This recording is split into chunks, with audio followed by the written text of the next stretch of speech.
fair amount of distance, but it is an improvement that we're not having to wear our masks, and I appreciate that. It's something the Vice Chairman and I have discussed.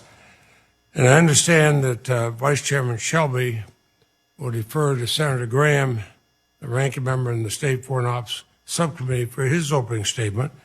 And after mine, after that, I'll turn to Senator Coons, who I welcome as the new chairman of the State Foreign Operations Subcommittee, when he'll give his opening statement. Now, Mr. Secretary, this committee funds every aspect of the department's operations. I was going over it again this weekend. I probably explored the detail of it more than I ever have before, but it covers every aspect of your operations. You can't turn the lights on or power your computers at Foggy Bottom or at our embassies around the world without the appropriations from here.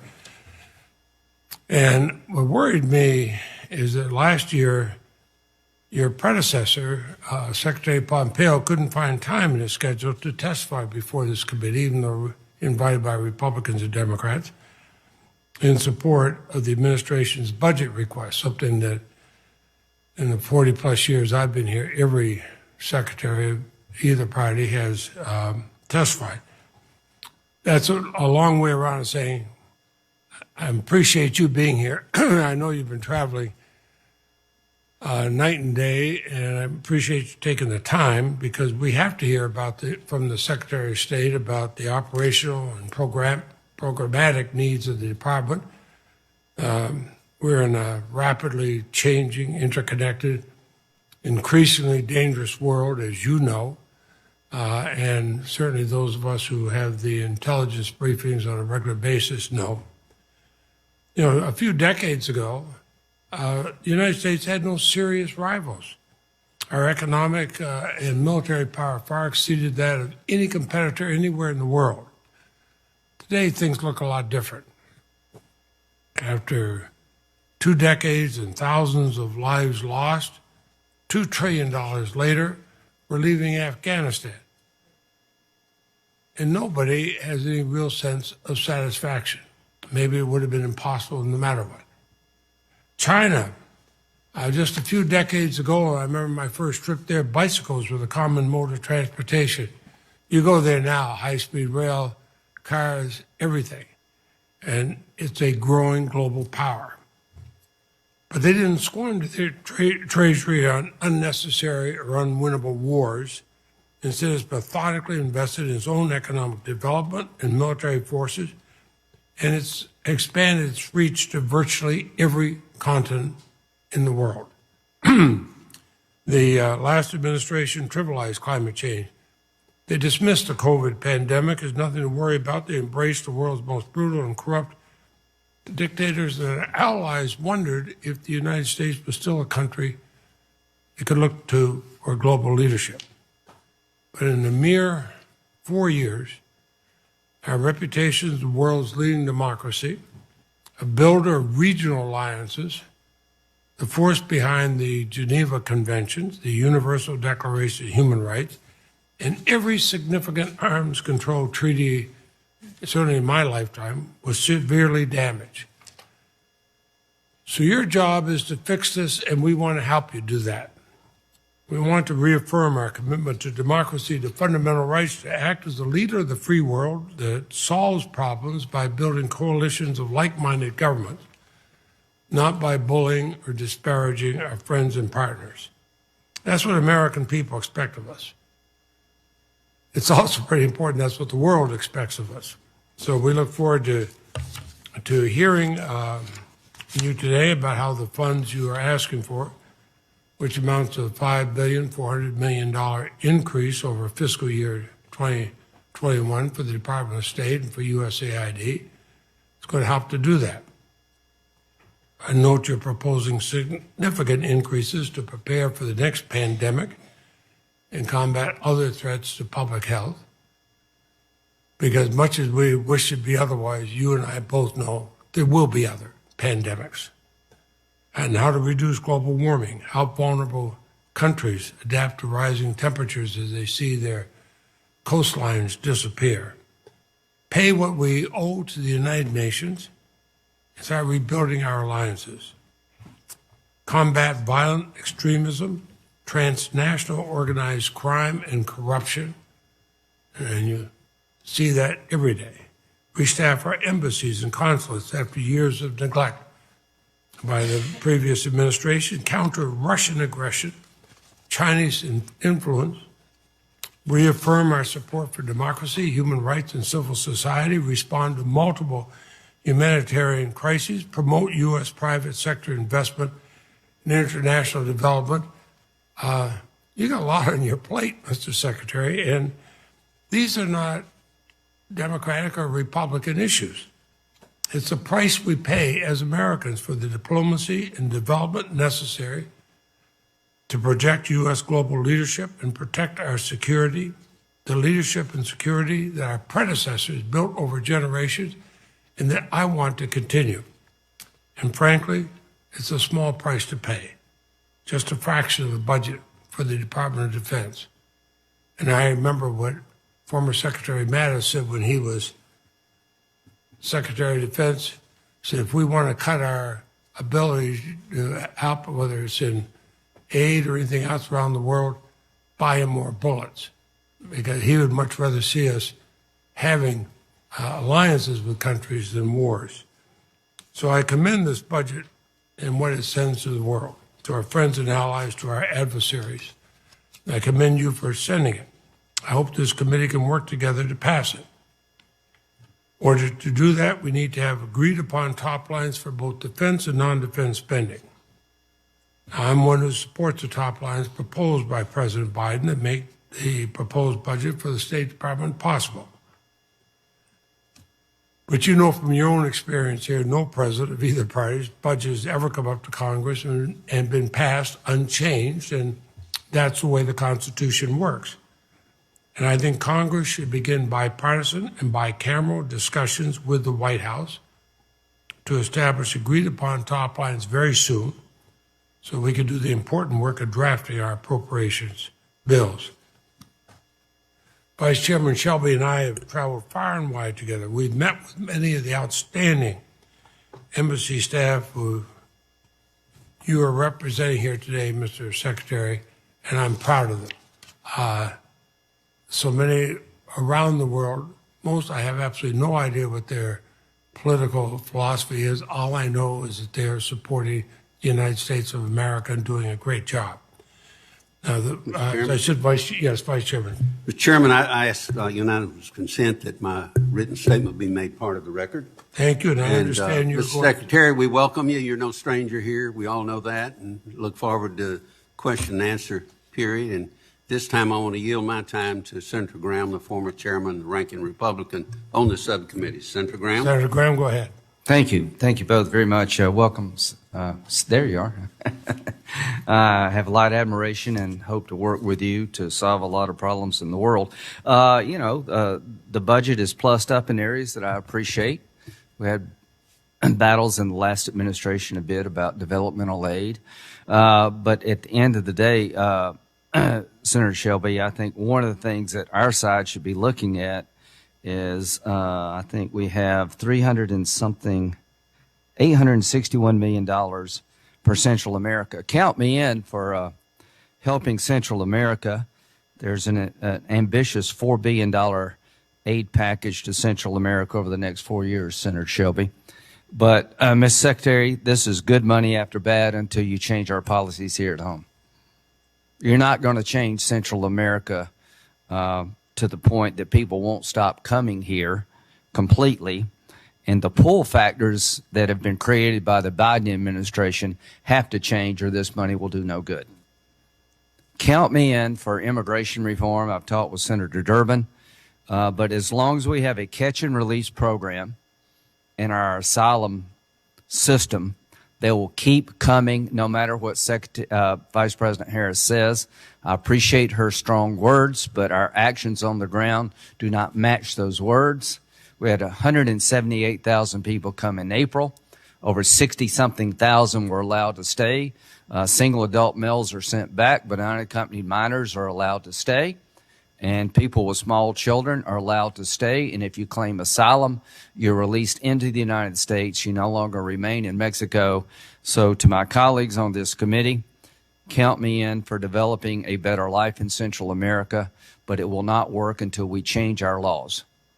As long as it's understood in Central America that you can claim asylum as a family unit with a small child, and you get to stay in the United States rather than being sent back, they will keep coming. The word is out that the Title 42 COVID restrictions, we're not applying that to unaccompanied minor children. They're coming by the thousands, tens of thousands now. So this is one part of the budget that would make sense if you change the laws in America. That would be a comprehensive approach that I could support, reforming our laws that are magnets to pull factors and helping Central America. Without reforming our laws, Senator Shelby, it doesn't matter how much money you spend in Central America. Jordan, we went back to the MOU level. I'd like to talk to the Secretary about maybe upping that, given the problems that Jordan's facing. But I could not agree more with Senator Leahy. This is a area of the budget we've always come together on. I look forward to working with Senator Coons at the subcommittee level to come up with a rational foreign policy. I'll end with this. I agree with military leaders who say that developmental aid is very important to stop wars and to bring about stability. You cannot fight your way or kill your way to stability. You have to have a military component and you have to have a soft power component. I believe that then, I believe that now, and I look forward to working with my colleagues to make this budget a reality. The sooner we get the top lines, the better for the world. Thank you very much, Senator Graham. Senator Coons? Thank you, Mr. Chairman, and thank you for your decades of leadership and advocacy in support of development and the State Department. I look forward to working with you, the Vice Chairman, and the Ranking Member. Welcome, Secretary Blinken. As the Chairman said, we greatly appreciate your being here. The appropriations process creates an essential opportunity to exchange views with you, and that's critical to the Department and for this committee.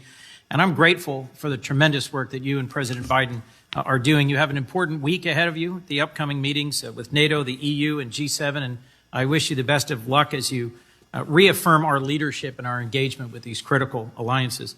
I'm encouraged by the initial $6.5 billion increase in the budget request for the department. And the fact is, Senator Graham's made this point many times, we have a history of shortchanging diplomacy and development in ways that have put added burdens on the U.S. military. And this budget, which will bolster our embassies and consulates and support programs to meet the challenges to U.S. security by strengthening alliances, preventing conflict, and responding to global threats, is no less important than the funding we provide our armed forces. The administration's budget request prioritizes funding to address issues that I and many on this committee have highlighted for years. Supporting international efforts at public health, critically including the COVID-19 pandemic, to strengthen global health security, countering China's and Russia's malign influence, mounting a multilateral and bilateral strategy to combat climate change, and a host of other challenges. I'm encouraged by a number of the increases that you'll be presenting in just a moment to address the root causes of migration from Central America, for assistance to the Palestinians, for expanding our response to ongoing or worsening humanitarian crises from Ethiopia to Yemen, Syria, Burma, Venezuela. More than anything, I think we must urgently stop the global COVID-19 pandemic before new, more lethal, more transmissive variants emerge and overwhelm the vaccines we've already developed. I know you and USAID Administrator Power are focused on this. I am grateful for your leadership in international vaccine distribution. I was proud to play a small role in announcing the delivery of vaccines to Taiwan with Senators Duckworth and Sullivan, and I saw firsthand just how much the South Koreans appreciated the delivery of 1 million vaccines during my trip to East Asia over recent days. We do have our policy differences on this committee. I suspect you'll hear a few of those differences today. But I hope we can all agree that the less than 1% of the federal budget the administration is requesting for the State Department is absolutely vital if we will re-engage with our allies, strengthen our global leadership, advance our values, fight for democracy and human rights, combat climate change, and in so many other ways, invest in the people who bring our values to the world. I look forward to your testimony and to working with you. Thank you, Mr. Secretary. Thank you, Mr. Chairman. Thank you. And as you know, the Office of Attending Physician has said if you are fully vaccinated, masks are not required. If you're not, then the attending physician has made clear wearing a mask is critical, and we ask you to do that. And the unvaccinated members keep a social distance, and as I said, it is not quite the way we normally have hearings, but we'll have 5-minute rounds. Members will be called upon order of seniority. If they're unavailable at the time they're called upon, I'll just move on to the next person in line, and then when they rejoin, they'll get back in queue. Well, Secretary Blinken doesn't need a lot of introduction. He previously served as Deputy National Security Advisor from 2013 to 2015 and Deputy Secretary of State from 2015 to 2017 under President Obama. And before that, he served as the Democratic Staff Director for the Foreign Relations Committee. He's exceptionally well qualified for his current position. He got an overwhelming vote of 78 to 22. He's confirmed at days I think that we couldn't get a vote that high to say the sun rises in the east. But Secretary Blinken, you have 5 minutes or whatever time you need. Please go ahead, sir.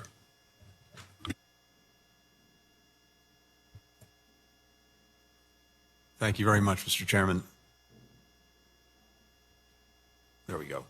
Mr. Chairman, Vice Chairman Shelby, Chairman Coons, Ranking Member Graham, all the committee members, thank you very much for coming together today and giving me this opportunity to talk about the administration's proposed budget and how we believe it will help us achieve our national security priorities and deliver results for the American people, which is our common mission. Let me just say that the last time I had the honor of actually appearing before the subcommittee, and Senator Graham will remember this, I was seated next to another witness who seemed to get a lot more attention, Bono. So a very, very memorable day before the subcommittee, but Senator Coons, Senator Graham, very much looking forward to working with you going forward as well. This is a critical moment for the United States and for our global leadership. We have major tests, including stopping COVID-19, rising to the challenge of the climate crisis, supporting a global economic recovery that delivers for American workers and families. We have to revitalize our alliances and partnerships, outcompete China, and defend the international rules-based order against those who seek to undermine it, renew democratic values at home and abroad, and push back against malign activity by our adversaries. In a more competitive world, other countries are making historic investments in their foreign policy toolkit. We need to do the same thing. That's why in this budget we proposed $58.5 billion for the State Department and USAID for fiscal year 2022. And just to cover some of the specifics, this budget will strengthen global health. The United States has been a leader in this field for decades, in Africa, around the world. We're asking for $10 billion for global health programs, including nearly $1 billion for global health security to help us prevent, prepare for, respond to future global health crises so we can stop outbreaks before they turn into pandemics that put our safety and prosperity in danger. The budget will accelerate the global response to the climate crisis by providing $2.5 billion for international climate programs, including $1.25 billion to the Green Climate Fund to help developing countries implement climate adaptation and emissions mitigation programs, which is directly in our interest. The budget will double down on the fight for democracy, which, as we all know, is under threat in many places around the world. People talk of a democratic recession around the world. Our budget request includes $2.8 billion in foreign assistance to advance human rights, fight corruption, stem the tide of democratic backsliding, and strengthen and defend democracies. For example, through technical training for elections and support for independent media and civil society. It also requests $300 million for the National Endowment for Democracy. The budget will support a comprehensive strategy to address the root causes of irregular migration from Central America. It will invest $861 million in the region as a first step toward a four-year commitment of $4 billion to help prevent violence, reduce poverty, curtail endemic corruption, and expand job and educational opportunities. The budget would reestablish U.S. humanitarian leadership with a request of $10 billion in assistance to support refugees, victims of conflict, other displaced people, and to rebuild our refugee admissions program. It will support our partners in the Middle East by fully funding our commitments to key countries, including Israel and Jordan, and by restoring humanitarian assistance to the Palestinian people. It includes a budget request of $3.6 billion to pay our assessed contributions in full to international organizations, initiatives, peacekeeping efforts, including to restore our annual contributions to the World Health Organization. As China and others work hard to bend international organizations to their worldview, we have to ensure that these organizations instead remain grounded in the values, principles, and rules of the road that have made our shared progress possible for so many decades. Finally, to deliver in all of these areas, the budget will reinvest in our most vital asset, and that's our people. It will provide new resources to recruit, to train, and to retain a first-rate, diverse global workforce with nearly 500 additional foreign and civil service positions, the largest increase for State Department staffing, in a decade. And it will modernize our technology, cybersecurity, protect our embassies and consulates, and include a direct appropriation of $320 million for consular services worldwide so that we can continue to provide these vital services to Americans and those who seek to study, to travel, to do business with the United States. Our national security depends not only on the strength of our armed forces, but also our ability to conduct effective diplomacy and development. That's how we solve global challenges, forge cooperation, advance our interests and values, protect our people, prevent crises overseas from becoming emergencies here at home.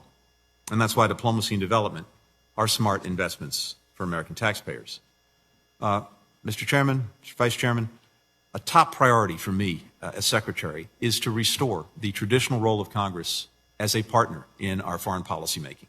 That's the spirit that I bring to today's conversation, the spirit I'll bring to all future conversations and engagements with this committee, and I'm grateful for the chance to answer your questions. Thank you very much. Well, thank you very much for that, Mr. Secretary. And that's why I wanted the whole committee, both Republicans and Democrats, for the whole committee to be here to hear you. You know, I know both former President Trump and now, of course, President Biden both said they wanted to be out of Afghanistan this year. Very little of what we were earlier told about our intervention in Afghanistan turned out to be, years ago, turned out to be accurate or sustainable. And so now we are withdrawing. And no matter how people feel about that, I want to know what it means for our embassies. I assume that you have contingency plans for our personnel and at our embassies, our consulates in Afghanistan. Is that correct? It is. And we think, I remember when the first year I was here, at the fall of Saigon, and we saw the chaotic extradition from there. I think of all the people that are affected by it, and I'm wondering about the processing of special immigrant visas for Afghans who have worked with us and risked their lives for us. What are we doing for them? Because they're going to have a target on their back. Mr. Chairman, I very much agree with you, and we have an obligation to help those who helped us. They put themselves on the line for the United States, working with our troops, working with our diplomats. We need to be there for them. And so we have the special immigrant visa program that you've alluded to. We're working very hard to make sure that it can meet the demand that may be coming out of Afghanistan. Just to briefly update you on this, we have about 18,000 applicants in the pipeline. Half of those are at the beginning of the pipeline. They've expressed interest, but they haven't filled out the necessary forms and made the applications, but we know there's interest. The other 9,000 or so are actually actively in the process.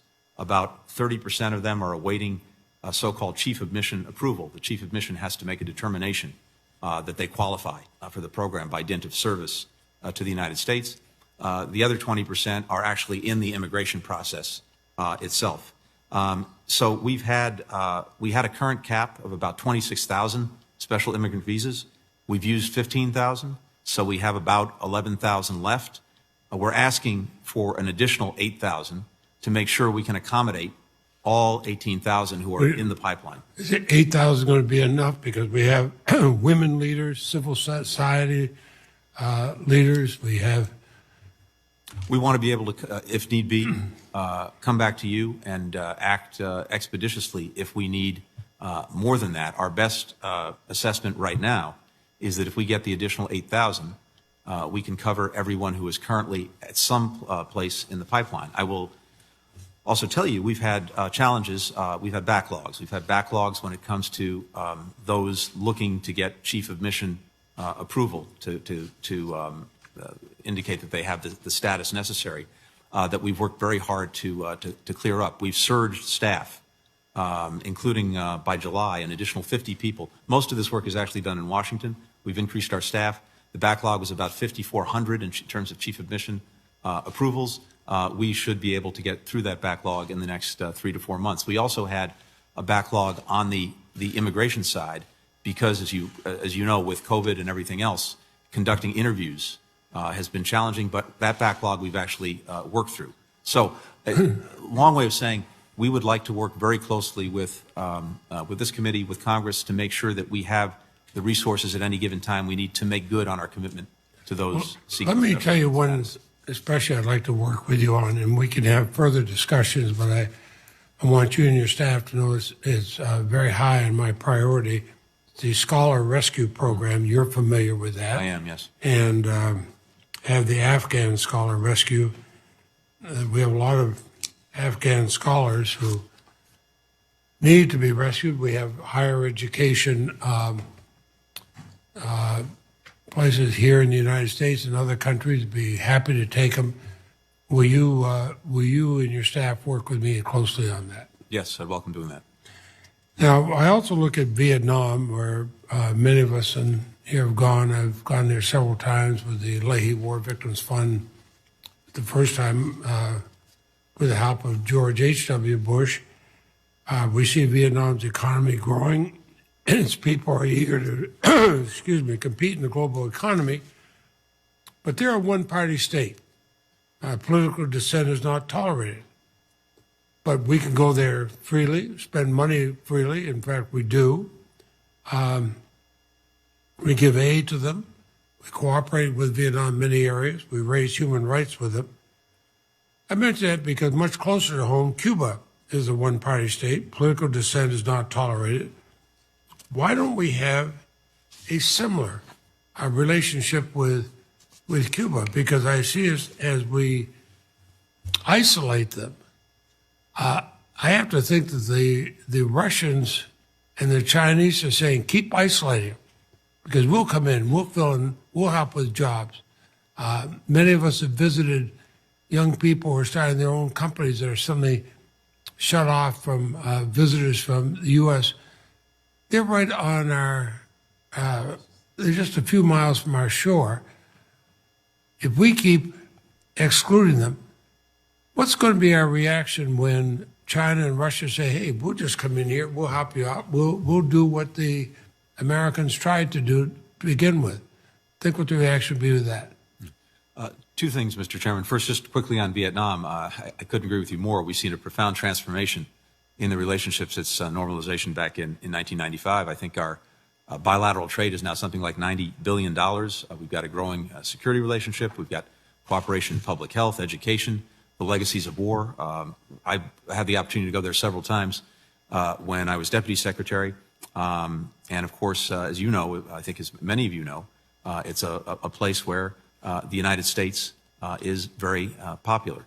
And we are working to deepen that partnership. The president's interim national security guidance calls on us to deepen the relationship, and work has been done across administrations to do that. With regard to Cuba, Mr. Chairman, we are conducting a very thorough review of our policy, and in doing that, we are engaging with members of Congress, people from different perspectives, all of the different stakeholders, both in Cuba, outside of Cuba, whether it's activists, journalists, NGOs, the business community. We want to get as much input as we can as we are looking at the policy. I think we have a couple of guiding principles in mind.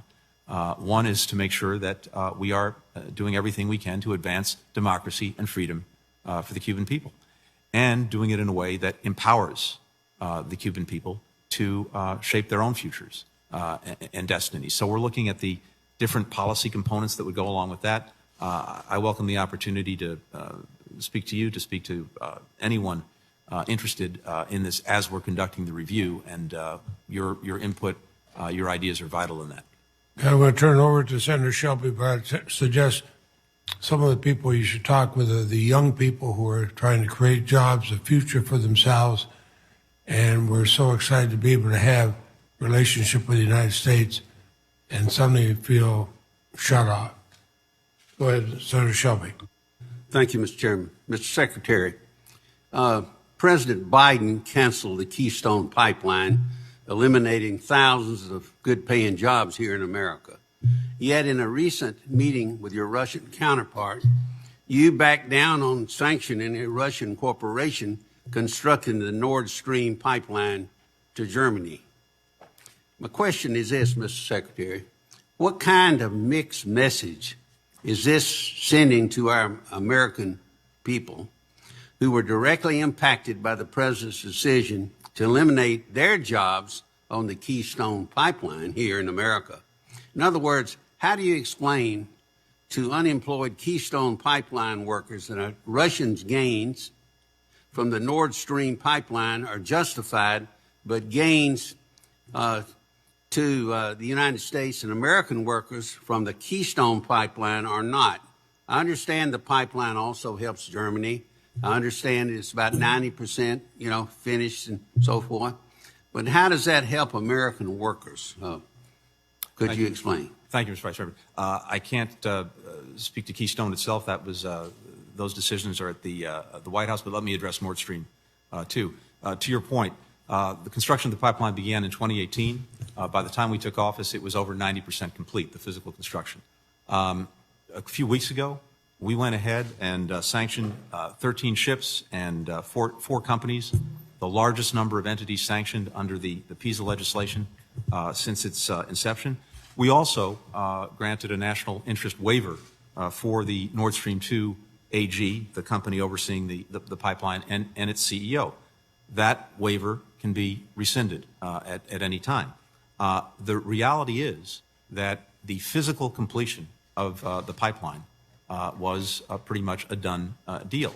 The question going forward is, what is the most effective thing that we can do to support the interests of Ukraine and other affected countries, as well as our own? The worst possible result, at least in my judgment, would be pipeline completed, poison the well with our closest partner, Germany, as a result of sanctions, and remove any incentives for Germany to work with us to try to mitigate any of the damage that would be done by the pipeline going into operation. The Germans have now come forward, and we are working very closely with them, and will insist that we see from them real steps, concrete actions to do a few things. First, to make sure that we are making Ukraine whole. As you know, Mr. Vice Chairman, Ukraine risks losing transit fees if this pipeline goes into operation in Ukraine. We need to try to make Ukraine whole. Second, we need to make sure that Russia cannot use gas as a coercive tool when it comes to Ukraine or anyone else. We're working on that. We want to make sure that if Russia acts out egregiously in other fashions, there will be some automaticity in the response that we take with Germany and others. So all of those things are on the table. We're working on it very actively. We also, of course, have opportunities going forward to deal with those who would provide insurance or other permits for the pipeline to actually become operational. We continue to believe It's a bad idea for all the reasons that the president has cited for many years, but we have to deal with the reality as we found it. That's what we're trying to do. Now, you're not telling us that you believe that the pipeline's not going to be completed in operation, because that would defy logic, would it not? Well, I think, sir, the pipeline is the line B is either just been physically completed or is on the verge of it. Mm-hmm. And there were no steps that we could take in the time frame that we had to work with that would stop that. But to your point, there is a difference between the physical completion of the pipeline and it becoming operational, actually gas throwing fluid. We're still working on that. And in particular, we want to make sure that Europeans take the necessary steps to protect, to mitigate, to deal with any of the adverse consequences of gas flowing through this pipeline. What's your message to the American workers who've been displaced by Keystone, because they see a contradiction there in their own lives? I can't speak to Keystone or domestic policy or politics, just Nord Stream itself. Thank you. Thank you. I'd like to get into the other area, the defense funding.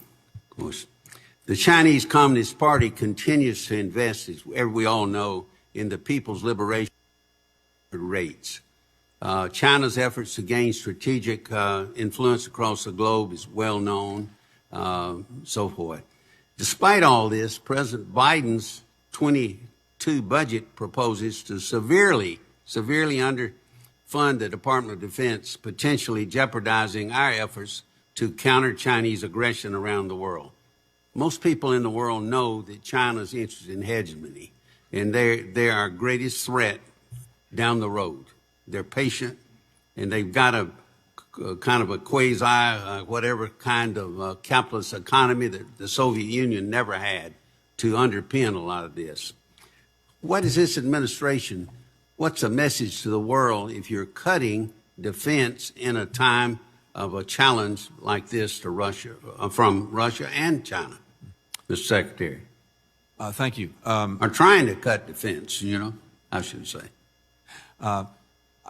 You'll understand I can't speak to the defense budget. What I can speak to is how we're approaching the challenge posed by China. This is both the most consequential and most complicated relationship we have. It's the single nation state that militarily, economically, diplomatically, politically has the ability to try to upend the rules-based order that we strongly defend because it's advanced our own security and prosperity for so many years. I think if you look at the relationship, it has increasing adversarial aspects to it. It certainly has competitive ones, and it still has some cooperative ones as well. But the common denominator is to approach each of those aspects of the relationship from a position of strength. And I think that strength starts with a few things. It starts with our alliances and partnerships. This is a unique strategic asset for us, something that China does not enjoy. That's why we're working to revitalize those alliances and partnerships. It includes our engagement in international organizations and in international life, because when we pull back, China fills in and starts to shape the rules and set the norms. It absolutely includes our military and our deterrent capability. As you know better than I, some years ago, we started to shift resources to the Asia Pacific, including about 60% of our Navy. We continue to take the steps necessary to make sure we have a strong deterrent. And finally, it involves making the right investments in ourselves. And I applaud the work that Congress has done, including with legislation that I think is going to be before you today, to strengthen our country, to strengthen the United States, investments in our technology, investments in our workers, investments in innovation and R&D. All of those elements together are how we approach China from a position of strength. Mr. Secretary, if I could, one quick question on cybersecurity, cyber attacks. It's on a lot of people's minds because we saw what one little hack could do to our pipeline and disrupt the East Coast and so forth. We're not without, as the Secretary knows, we're not without tools to disrupt and disturb others around the world. The question is, how much do we put up with from Russian people that are complicit with the government, or Chinese or Iran, in the disruption of our way of life? I couldn't agree with you more, Mr. Vice Chairman. And I think when it comes, for example, to the attacks we've seen recently, the ransomware attacks, including on the Colonial Pipeline, one of the things that we have to establish is that responsible states do not harbor criminals who engage in these actions. So we are working very hard on the President's instructions, whole of government effort to develop a counter-ransomware strategy to better protect our networks. And there we have to work closely with the private sector, as you know, to disrupt and destroy ransomware infrastructure and the ecosystem that goes with it, to find and bring to justice those who are engaged in these actions, and to insist that states that would harbor these criminals do not do so. And there needs to be accountability for that. All of this is on the table, as well as dealing with some of the other things that go along with this, money laundering, use of international cyber infrastructure, cryptocurrency. All of these things will be part of a strategy that we're putting together to push back and to ultimately disrupt cybercrime, especially ransomware. Thank you, Mr. Thank Chairman. you. And Senator Feinstein. Thanks very much, Mr. Chairman, and thank you very much for holding this hearing.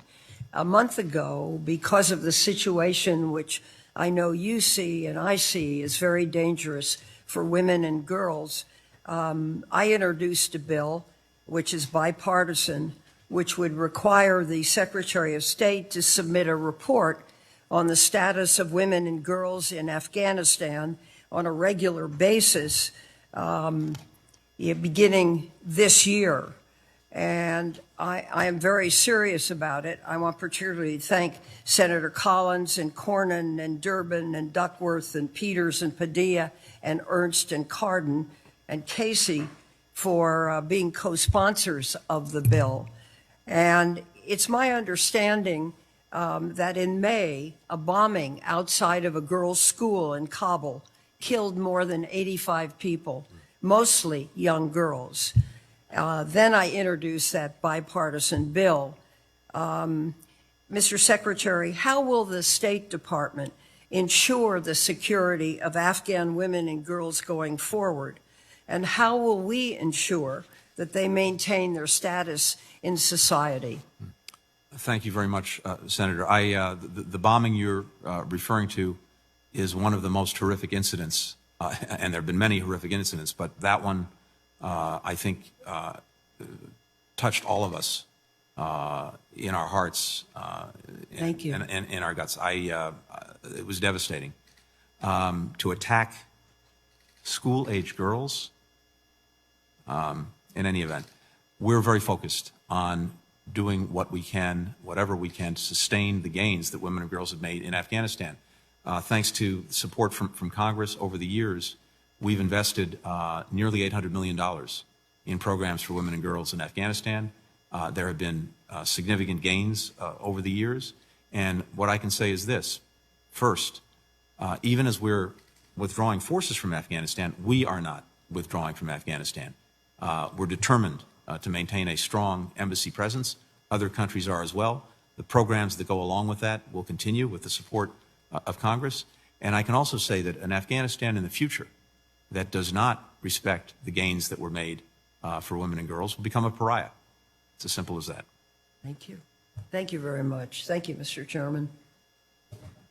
Thank you, Senator Feinstein. And my neighbor from Maine, Senator Collins, please, you're welcome. Thank you very much, Mr. Chairman. First, let me associate my concerns with Senator Feinstein about the plight of girls and women in Afghanistan. The recent bombing is certainly not a good sign for what is going to occur once U.S. and NATO troops are withdrawn. I want to turn to some other issues. State Department personnel are among those who have been harmed by what appeared to be directed energy attacks that have led to debilitating symptoms known as the Havana syndrome. As you know, I hope, the Senate last night unanimously passed legislation that I authored with Senators Warner, Rubio, and Shaheen that will beef up the medical care and financial compensation for American public servants who continue to experience these debilitating symptoms. When President Biden meets with President Putin, will he raise the issue of directed energy attacks against American personnel, since Russia is one of the countries that is suspected of wielding this weapon? Thank you, Senator. First, let me thank you for the legislation, which is greatly appreciated, and I know the men and women of our Foreign Service, Civil Service will very much appreciate that. Grateful for your support for them. With regard to these incidents, the so-called anomalous health incidents, we are in the midst, at the President's direction, with the NSC, the National Security Council, in the lead, coordinating a government-wide review, including the intelligence community, the State Department, the Defense Department, to try to get to the bottom of what caused them, who did it, if anyone did, and, of course, care for any people who may have been victimized by it. The State Department and I have named a senior ambassador, Pamela Spratlin, to oversee our efforts at the department itself.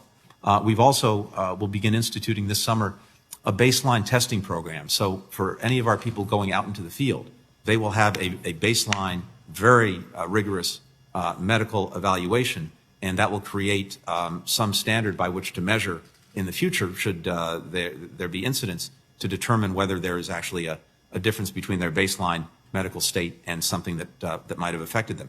Having said all that, here's the hard reality right now. We do not know what caused these incidents. We do not know who, if anyone, is actually responsible, state actor, individuals. This is exactly what we're trying to get to the bottom of. So certainly, if we have concerns, suspicions, beliefs that any state actor, Russia or otherwise, was involved or engaged in this, you can be sure that we will take it to them. But right now, we simply do not know. This is why the President has ordered this intensive effort to see if we can get to the bottom of what happened. Well, we certainly need a whole of government approach, but I have to say that I'm very disturbed to hear you say, if anyone. These injuries are very real. They've been substantiated at the University of Pennsylvania, at NIH, at Walter Reed. And I know there's been grave frustration by personnel at the State Department about the response.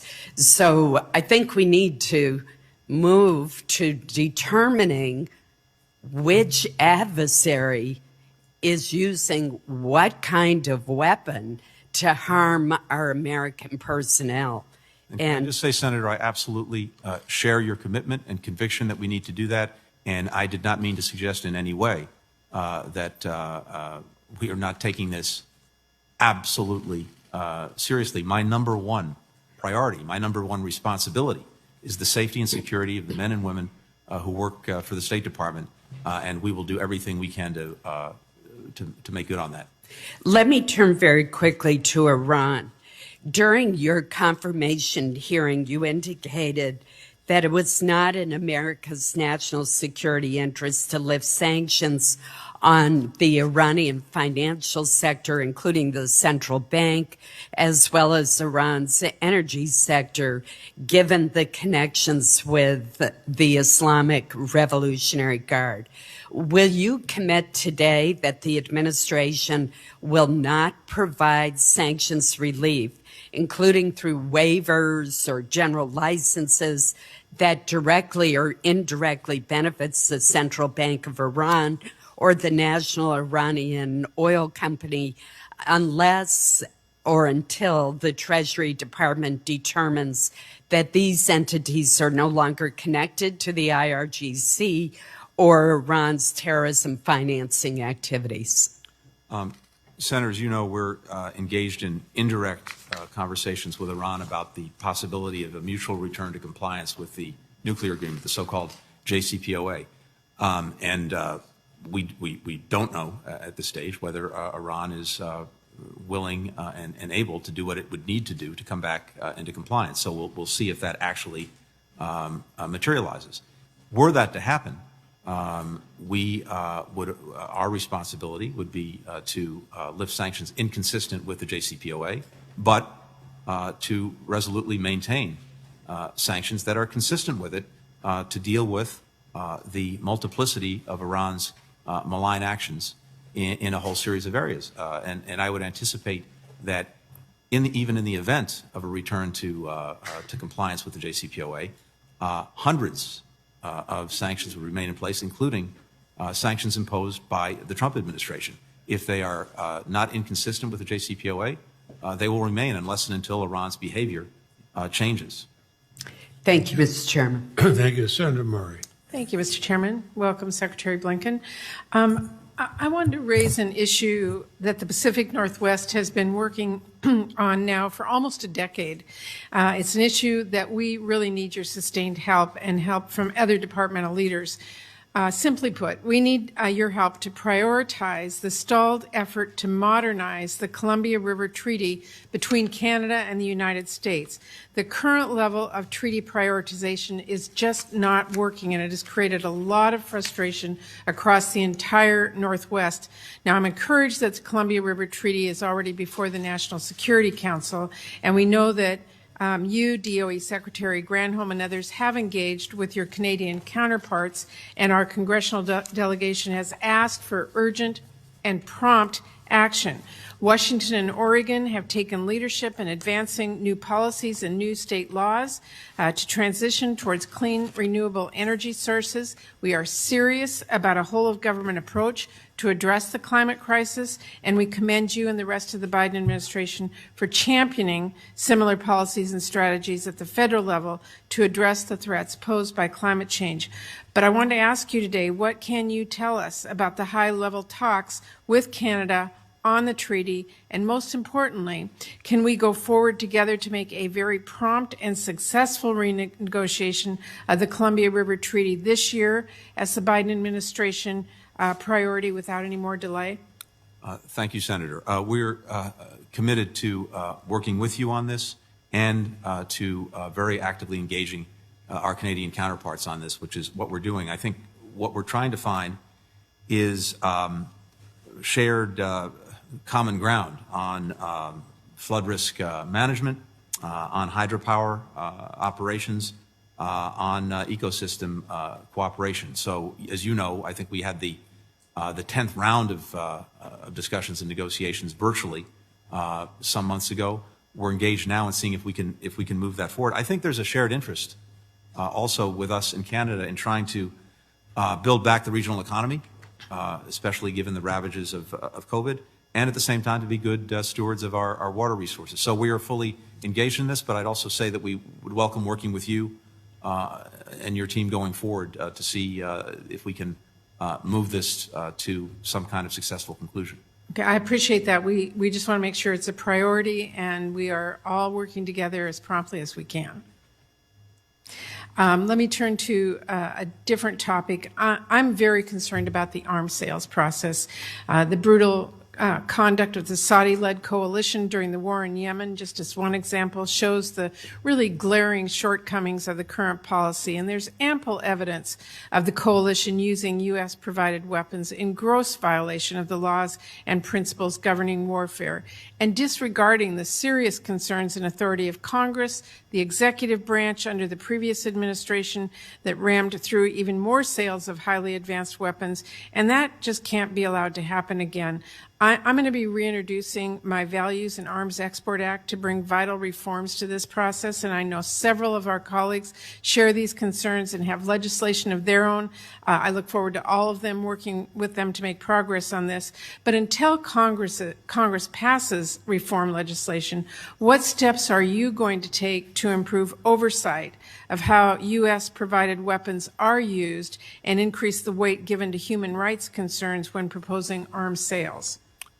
We're determined to get back to regular order with Congress when it comes to arms sales, and to make sure that the work of Congress in looking at these sales up front, as well as oversight on the other end, is strong, rigorous, and effective. We are committed to that. And if there are problems in the process, we will work to fix them.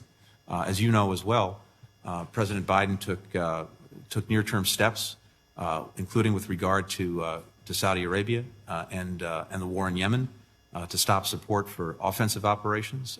We held back a couple of significant munitions sales. At the same time, we're committed to defending our partners in Saudi Arabia. They've been on the receiving end of about 150 attacks on Saudi territory, where, by the way, there are 70,000 Americans since January. And so we have to make good on our commitments to our partners. We also, as you know, have interests in strengthening partner defenses with security cooperation, with defense trade. But we are determined to do it in a way that addresses human rights concerns and that makes sure that our partners are doing everything they possibly can to avoid civilian casualties, to avoid people getting caught in the crossfire. We welcome working with you on that, both at the front end and the back end. I appreciate that very much, Mr. Chairman. I'm out of time, but I do just want to mention that the COVID-19 pandemic has really made it harder for women to access necessary reproductive health care. UNFPA estimates that in the first year of the pandemic, 12 million women experienced disruptions in access to birth control, with disruptions averaging 3.6 months and resulting in 1.4 million unintended pregnancies. Mr. Secretary, I look forward to working with you to make sure the budget addresses those concerns moving forward. Thank you. Thank you. Thank you, Senator Murray. And I note that Senator Murkowski, who would be next, has graciously let Senator Graham go because of a commitment. And so, Senator Graham, you're recognized. Thank you. I'm the ranking member of the Budget Committee, and we're having a hearing. It begins right now, so I appreciate Senator Murkowski. There'll be something in the budget for Alaska. All right, we got a lot of problems in this world, Mr. Secretary. One of the problems I worry about is a nuclear arms race in the Mideast. Do you worry about that? Yes. Good answer, honest answer. Are you familiar with the fact that the United Arab Emirates has a nuclear program, but they do not enrich when it comes to their fuel supply? Yes. Okay, it's called the 123 Agreement. It's called the gold standard. Do you support non-proliferation when it comes to nuclear programs? I do. Okay. Do you expect the Arabs to continue the policy of not enriching if we allow the Iranians to enrich? I think if we allow the Iranians to get a nuclear weapon or to be on the threshold... That's not my question. My question is, I've talked to the Arabs very recently. Whatever you give the Iranians in terms of enrichment, do you expect the Arabs to want the same capability?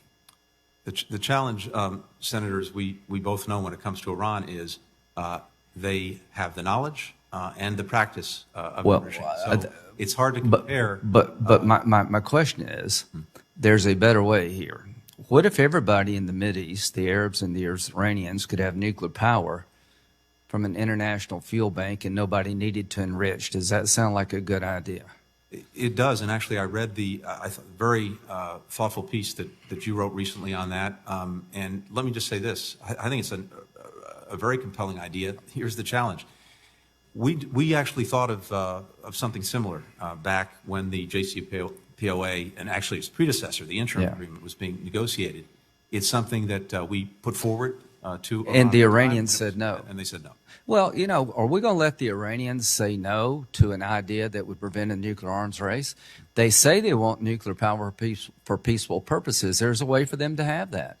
The UAE wants a nuclear power program. They're not insisting on enrichment because they don't want to bomb. So here's what I would suggest. Please study this idea hard and maybe not take no for an answer, because I promise you, if you allow the Iranians to go back into the deal with a robust enrichment program, any enrichment program, the Arabs are not going to sit on the sidelines and watch their mortal enemy have a capability they are lacking. And we can prevent this if the world would unite around the idea of nuclear power, yes, nuclear weapons, no. So I appreciate you will entertain that.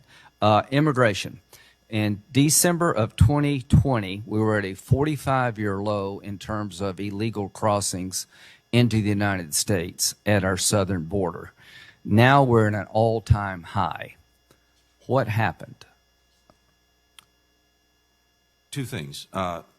First, I do want, when it comes to migration issues in terms of what is being done in the United States, I will defer to my colleagues at DHS, HHS, and the other concerned agencies. But what has happened, and what has certainly happened, we've seen in the past, and it's happening now, is we know what the drivers of irregular migration. We have a very short period of time. Yeah. My question was pretty simple. If it was at an all-time low in December of last year, and it's at an all-time high now, something happened.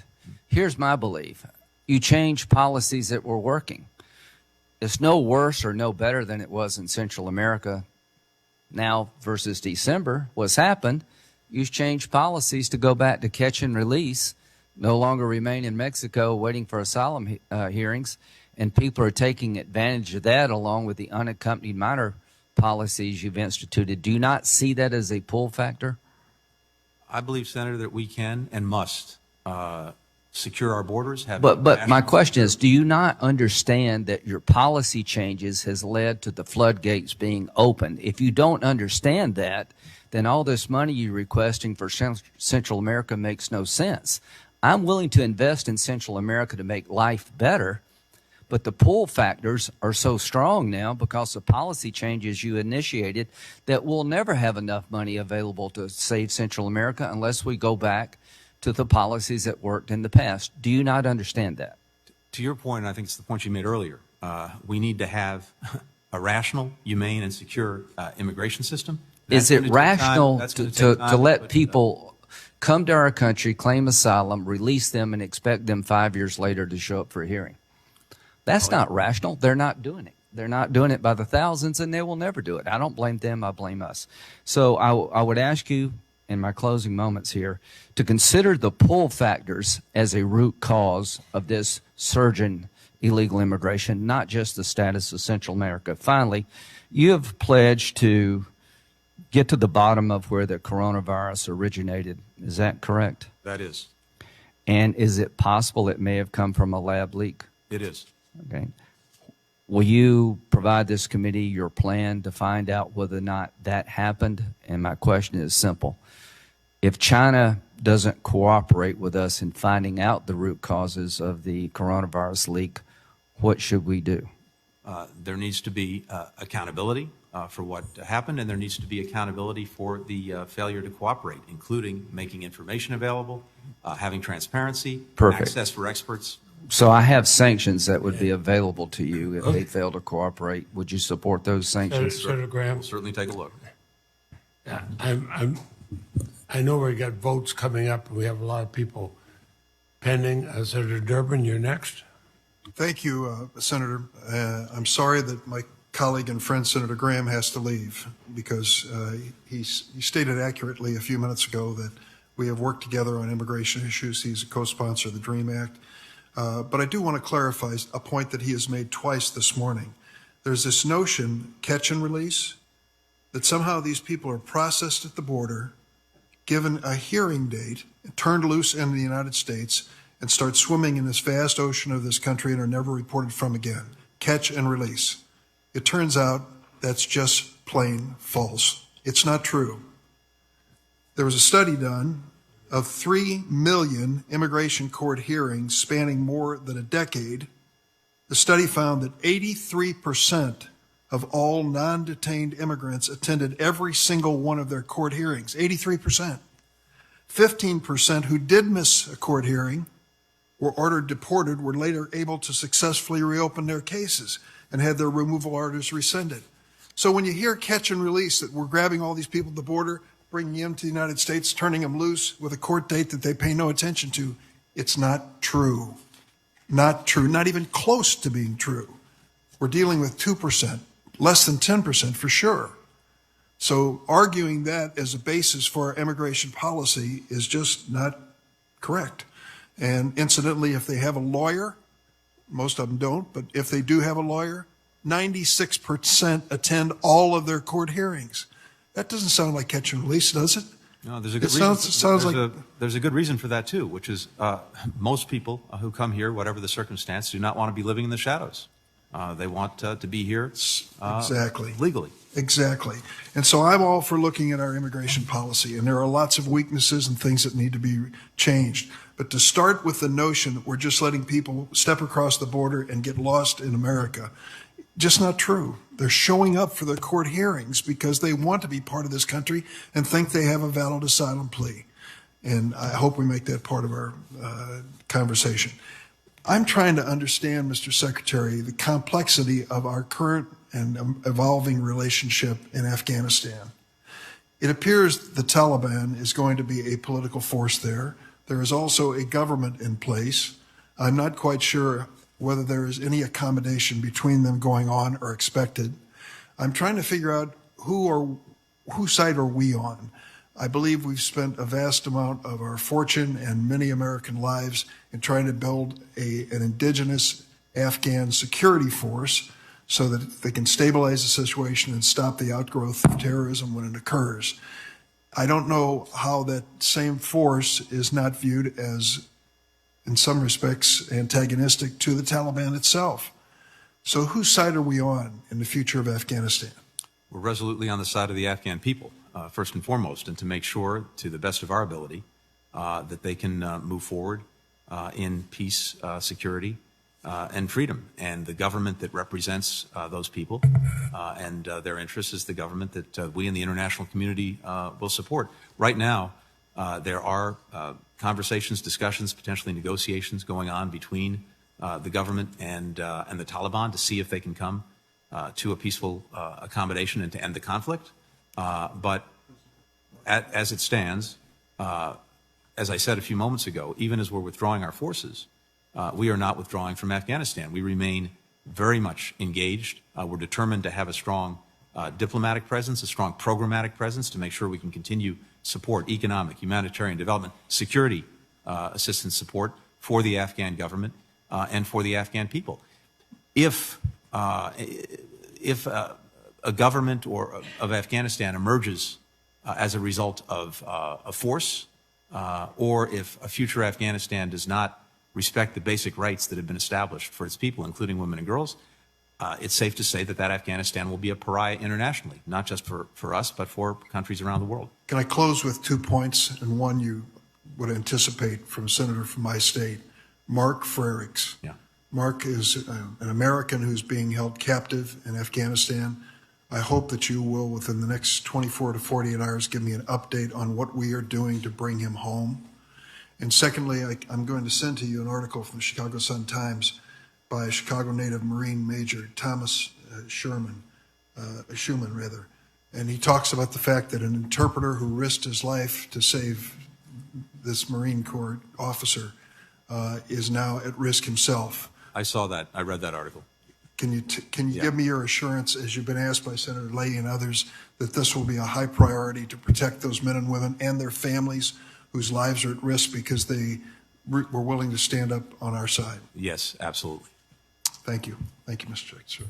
Thank you. And Senator Murkowski, thank you again for Certainly. allowing Senator Graham to go forward. You're recognized. Thank you, Mr. Chairman.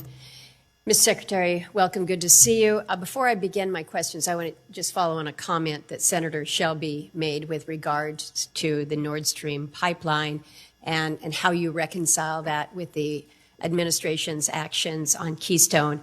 You've indicated that you're not going to get into the domestic policy issues on Keystone, but I think it is worth noting for the record that we do have some seeming inconsistencies here when we are we're asking those in Europe, Germany most notably, that keep away from Russia, and yet in just this past few months here, we've seen an increase in the volume of oil that we receive from Russia on a daily basis. We're now receiving more oil from Russia than we are from the state of Alaska.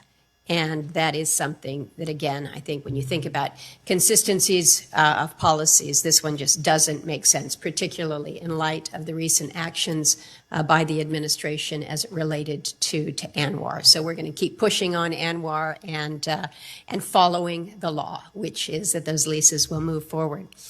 I enjoyed and appreciated greatly the conversations that we had in Reykjavik at the Arctic Council. I think it is so critical and so important that the United States be not only a participant, but really a leader when it comes to the Arctic, recognizing the opportunity that we have for levels of cooperation.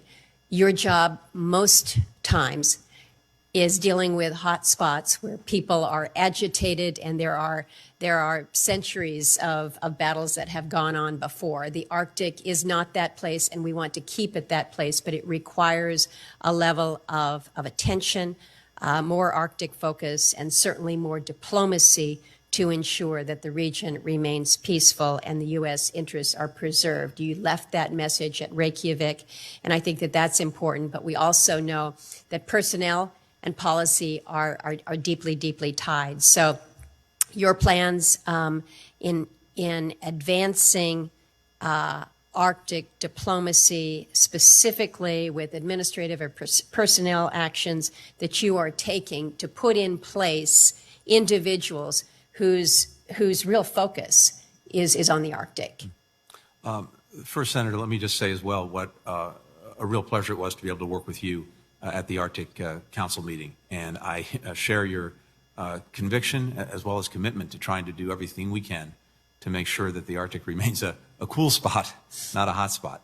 And I think the work that we were able to do together, the work that I hope the administration and Congress can do together, will continue to move things in that direction. It is a place of peaceful cooperation. We want to make sure that it remains such. Two things. One is we are engaged in a review initiated by the National Security Council, a strategic review of policy toward the Arctic, and to that end, very much look forward to continuing to work with you, engage with you as we develop that policy.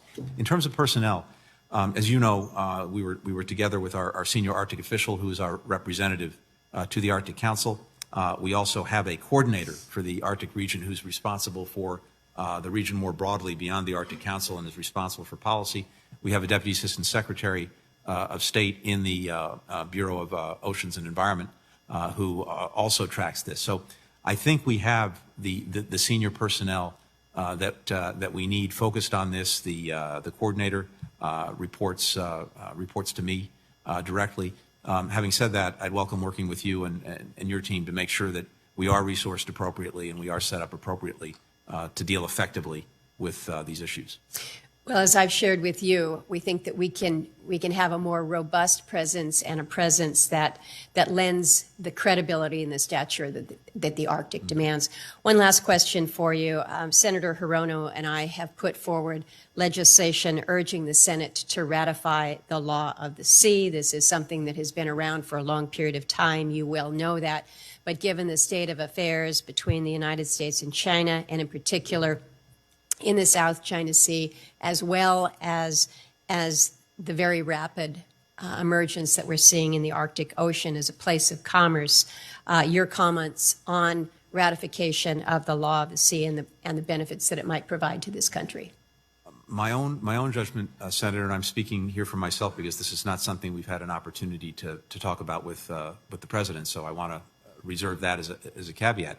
My own judgment is that the United States would be extremely well served by ratifying the Law of the Sea Treaty. And this is something that is not only my judgment, it's been the judgment across the board by our military leadership, uniform and civilian, for many years. And as we're trying to uphold international law, and as we're trying to uphold the rights and responsibilities of different countries when it comes to the use of the sea, we're in a very significant competition and challenge with China, which is repeatedly abusing and undermining the rights of other claimants. And those rights are grounded, among other things, in international law and in the law of the sea. And it does make it a little bit more challenging for us when we are pushing back very hard on China for them to be able to say, well, you cite the law of the sea, you're not even part of it. My response has been, yeah, we do have some irony here because we have not ratified the law of the sea, but we abide by it. You've ratified it and you don't. But the reality is I can just tell you diplomatically, we would be on, to mix images here, on stronger ground if we had ratification of the law of the sea. But I think if you ask our military colleagues, they would tell you, and I know you've had conversations over the years, they would tell you this would strongly be in the national interest. Agreed. Thank you, Mr. Chairman. Thank you very much. And Senator Coons. Thank you, Mr. Chairman. Thank you, Secretary Blinken. Let me just follow on the line of questioning you were just engaged in with Senator Murkowski about China and our global competition and things we can and should do to strengthen our position in the world. Later today, in what I think is a critical display of bipartisanship, the Senate will come together to pass the Innovation and Competition Act. This sprawling bill includes within it some sections specific to the State Department and USAID. In fact, it authorizes about $8 billion for state and AID that will position us to better lead the world through the adoption of industries of the future and to compete with China through measures to boost R&D and revitalize manufacturing, and outlines a U.S. diplomatic and national security strategy. Will you be willing to work with the SFOP subcommittee in a separate briefing on China to discuss the ways we can make the best use of our foreign assistance funds to counter Chinese influence? And will you support the funds authorized in this bill and work with this committee in the spirit of that legislation to keep the emerging technologies of the future free and open and consistent with our values as a critical part of our work to advance democracy? Yes, and I have to tell you again that we really applaud this initiative. I think it's very significant as legislation. It's going to give us new tools, new resources to deal more effectively with the competition, and I very much welcome the opportunity to work closely with you, members of this committee, other relevant committees, to put this into practice. Thank you, Mr. Secretary. On my recent trip to South Korea, I had a chance to meet with the leadership and staff of the Green Climate Fund, and I'm grateful for your leadership and President Biden's in restoring our role as participants in the Paris Agreement, the Leaders Summit the President held on climate in April. The FY22 budget includes critical funding for programs like the GEF, the Global Environment Facility, the Climate Investment Funds, and the Green Climate Fund. I'd be interested in hearing briefly how you see those investments advancing our core values and interests around the world. This, as you know very well, Senator, is a critical year and a decisive decade when it comes to climate and actually dealing with the challenge posed by climate change. We have the COP26 coming up at the end of the year. We have worked very hard from day one, not only to raise our own ambitions when it comes to curbing emissions, but to making sure that others did the same. As you know very well, even if we do everything right at home, we're 15% of global emissions, and so that still leaves the other 85%. And this is a global responsibility. It's not just a U.S. responsibility. And ensuring that other countries meet their responsibilities is critical. Initiatives like the Green Climate Fund are important tools to do that. Some countries don't have the resources necessary to engage in the adaptation that's required to meet targets. So I think we have a responsibility to help. Similarly, countries need to build resilience against some of the ravages of climate change. There too, we can help. As both Canada and the EU are moving towards implementation of a carbon border adjustment mechanism, I look forward to engaging with you on how the administration is thinking about the role of trade in achieving global climate goals and how we help keep American industries and agriculture and production competitive in that global context. Thank you for everything you've done to shine a real light on the conflict in the Horn of Africa, in particular in the Tigray province of Ethiopia.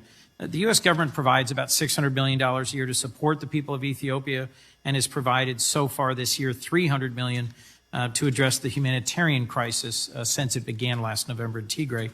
I am gravely concerned about the ongoing scale of human suffering, including reports of imminent famine and systematic killings and sexual abuse. I'd be interested in hearing briefly from you about what you think state and AID are doing and can do about the lack of improvement in humanitarian access into Tigray for the UN and U.S. humanitarian partners. Well, first, I just want to thank you for your own leadership and engagement on this. You have been an absolute champion in trying to move this to a better place, including your direct engagement on a very important trip on behalf of the President with Prime Minister Abiy and others. And I think that gave us a good foundation that we've been trying to work with. But to your point, it has been extremely challenging. We are seeing not only now the atrocities committed by various forces in Tigray, Eritrean, Amharan, as well as Ethiopian, but to your point, a famine. Not a natural famine, but one that is actually man and woman made, in the sense that I think there's the deliberate destruction of crops, of food resources, as well as displacement of people that is causing that. As you know, we appointed a senior envoy, Jeff Feltman, one of our most experienced diplomats, who, after working for the State Department for 26 years, went on to be a senior official at the United Nations. He is back with us. He, as you know, is working on these separate but interrelated problems of Tigray, and, by the way, broader, as you know, ethnic challenges in Ethiopia, the Ethiopia-Sudan border conflict, and, of course, the Grand Renaissance Dam, the GERD, and working on all three to see if we can move this forward. But look, as you know very, very well, we need to see a few things, and we need to see them yesterday, not today. We need to get all of these disparate forces out of Tigray, starting with the Eritreans and the Amharans. We need some kind of cessation of hostilities or ceasefire, and we need humanitarian access. So we're pushing on all of those fronts. We very much welcome continuing to work closely with you to see if we can make some progress. Well, thank you. Just a last quick comment. I'm so pleased to see your budget strengthening positions in the State Department, adding 500 additional positions and adding a Chief Diversity and Inclusion Officer, and look forward to working with you to invest in the workforce of the State Department. Many of us who visit embassies overseas have seen how they've been overextended in recent years, and I'm grateful for a budget that advocates for the people of the State Department around the world. Thank you, Mr. Secretary. Thank you for your indulgence, Mr. Chairman. Thank you. We're going to recognize Senator Brand next, but before I do, I should note we're going to have votes starting fairly soon. What I intend to do at the beginning of the first vote, which will be on for a while, I'm going to go and vote, and I'll leave somebody else running the committee. I'll go and vote and come right back so that there'll be time. Everybody who wants to ask questions will be able to. Thank you, Senator Bryan. Chairman, thank you. Mr. Secretary, thank you for your service. Thank you for your presence this morning. You and I don't know each other well, but I would welcome the opportunity to change that and offer me and my team the offer to you to work with you in the State Department on the betterment of the United States and the world. Thank you. IAEA's Director General has called on Iran to answer questions about uranium particles at former undeclared sites. Reuters reports that the U.S. and European allies will not offer a resolution critical of Iran on this subject. What is the plan to hold Iran accountable to its international obligations in this regard? It needs to answer those questions, plain and simple. We would be in an even better place to insist on its answering those questions if we managed to get Iran back into compliance with the JCPOA, and if we were part of it too. It has mechanisms that allow us to insist on Iran making good on access, making good on sharing information.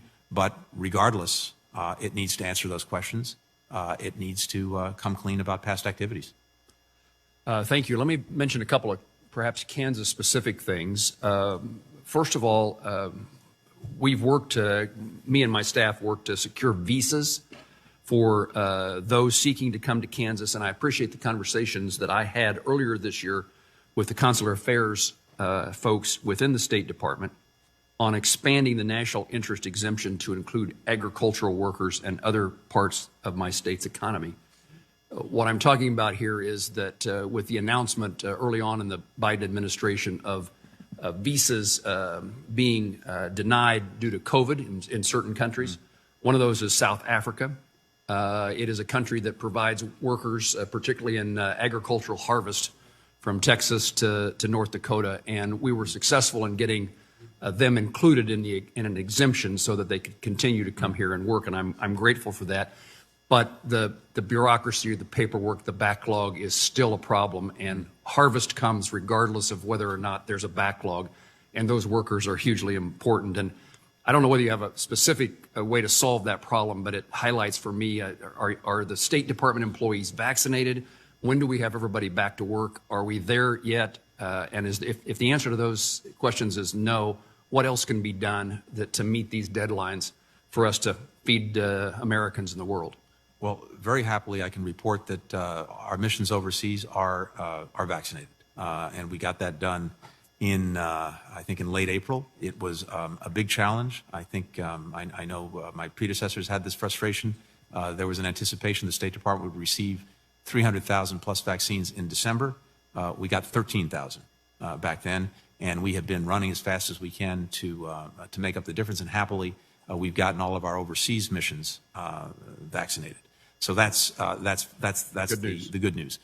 That's allowing us, consistent with ongoing safety protocols, I think, to be more effective in actually processing visas, starting to open that back up again. However, as you know, various travel restrictions remain, guided by the science, guided by what we're hearing from the CDC and other colleagues.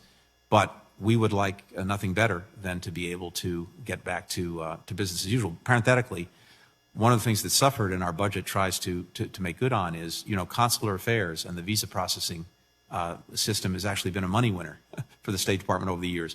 With the dramatic decline in the issuance of visas because of COVID, we now have a deficit that we have to make up. But my hope is we'll be able to move forward. And by the way, in terms of looking at exemptions or people who you think need to be able to come here, we are very open to working with you and then seeing what, if anything, can be done. Okay, thank you. Having their approval to come here is one thing. That's a beneficial thing. Actually getting the process completed to allow them to come is the part I wanted to highlight for you. Mm-hmm. And again, ask for your help and encouragement to see if you can't find solutions to that process. Another topic I'd like to raise is there's a native Kansan, Michael Sharp, and he was working for the United Nations when he and a colleague were murdered in the Democratic Republic of Congo. I commend the embassy there for keeping me apprised of this seeking of justice for those murders, and that justice is apparently being pursued, and arrests have been made, but the trial has been delayed. And I just would ask for your commitment to continuing Americans' assistance to the DRC and in pursuit of that justice, and ask you to keep me informed of developments or how I can help. You have that commitment. Thank you. Mr. Chairman, thank you. Thank you very much, Senator Moran. Senator Schatz is next, but I'm turning the gavel over to Senator Coons while I go and vote. Senator Schatz. Thank you, Mr. Chairman. Thank you, Secretary, for being here. I want to talk to you about global press freedom. As you know, global press freedom is on the decline. The pandemic has made this trend worse. Reporters Without Borders found that journalism is completely or partly blocked in 73% of countries. Can you talk about what the State Department is doing about that? Yeah. I share your deep concern, and this is, I think, further evidence of the broader democratic recession that we're talking about, and that's usually often a leading indicator of that backsliding of that recession. So we are doing a number of things, many of which are reflected in the budget.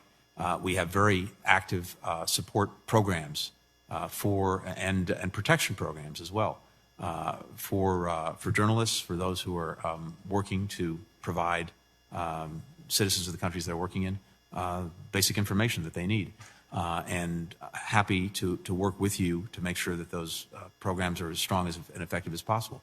At the same time, we have our own ways of combating misinformation, disinformation that unfortunately is proliferating around the world. The Global Engagement Center, as you know, I think has been an effective vehicle for doing that. And it is now the premier platform for sharing information about misinformation and disinformation, which is also critical to this work. But we're determined to do everything we can, both in terms of literally standing up and speaking out on behalf of journalists who are not able to do their jobs, who are being threatened, as well as programmatically various initiatives to support their work.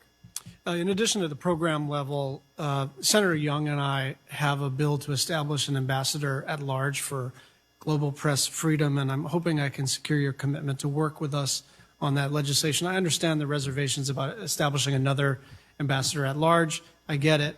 And yet it seems important that we institutionalize these efforts towards global press freedom so that it doesn't swing back and forth depending on who the president is. I'd be happy to look at that and work with you.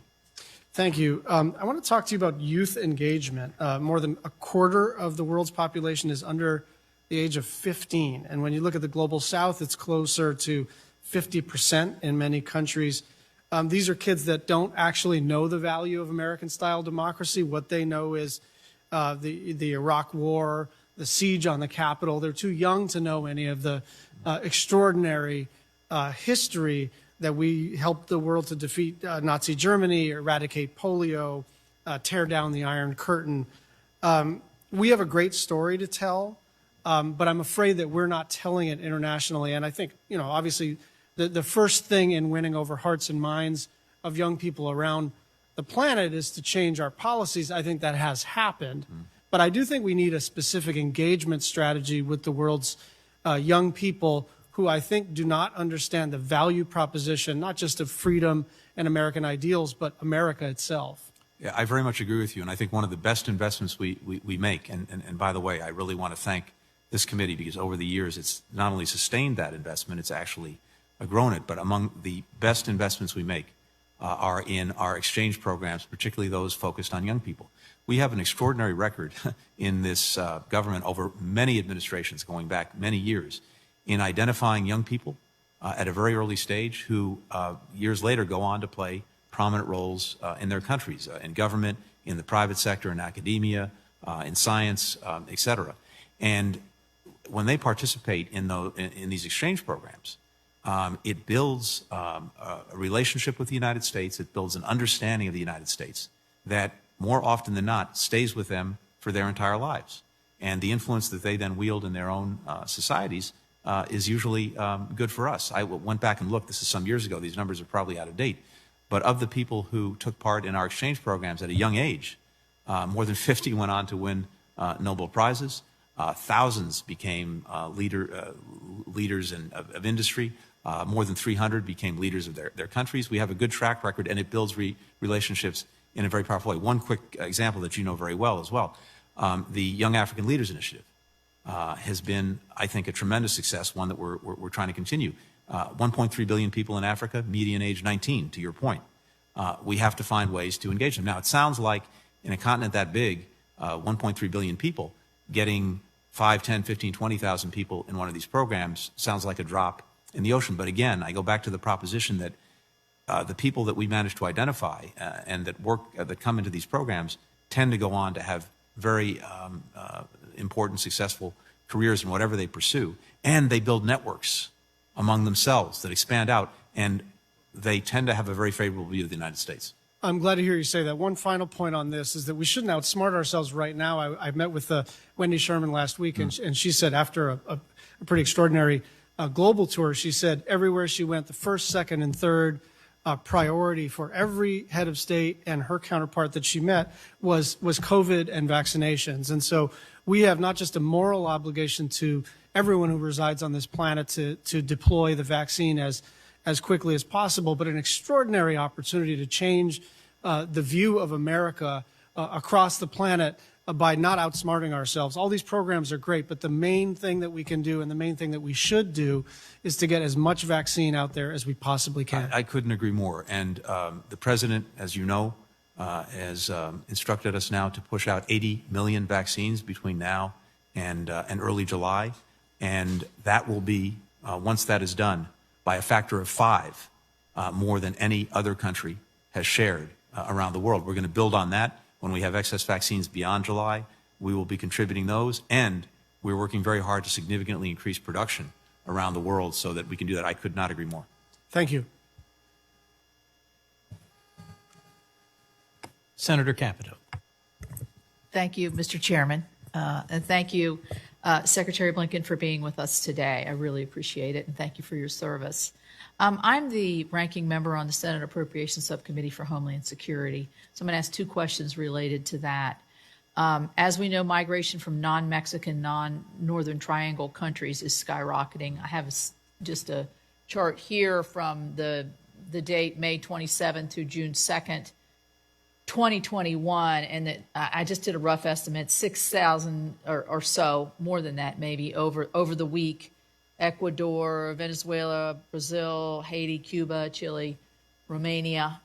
And my question revolves around your budget request, because you request 861, eventually going to $4 billion for Northern Triangle with the goal of controlling crossings at the southern border. How will this help control the migration that we're seeing from non-Northern Triangle countries that we have coming to the southern border? And do you plan to expand this request to other countries as those numbers go up? Because they are increasing, and I'm sure you're well aware of that. Yeah, you're very right to put the spotlight on this. So I've seen those numbers as well.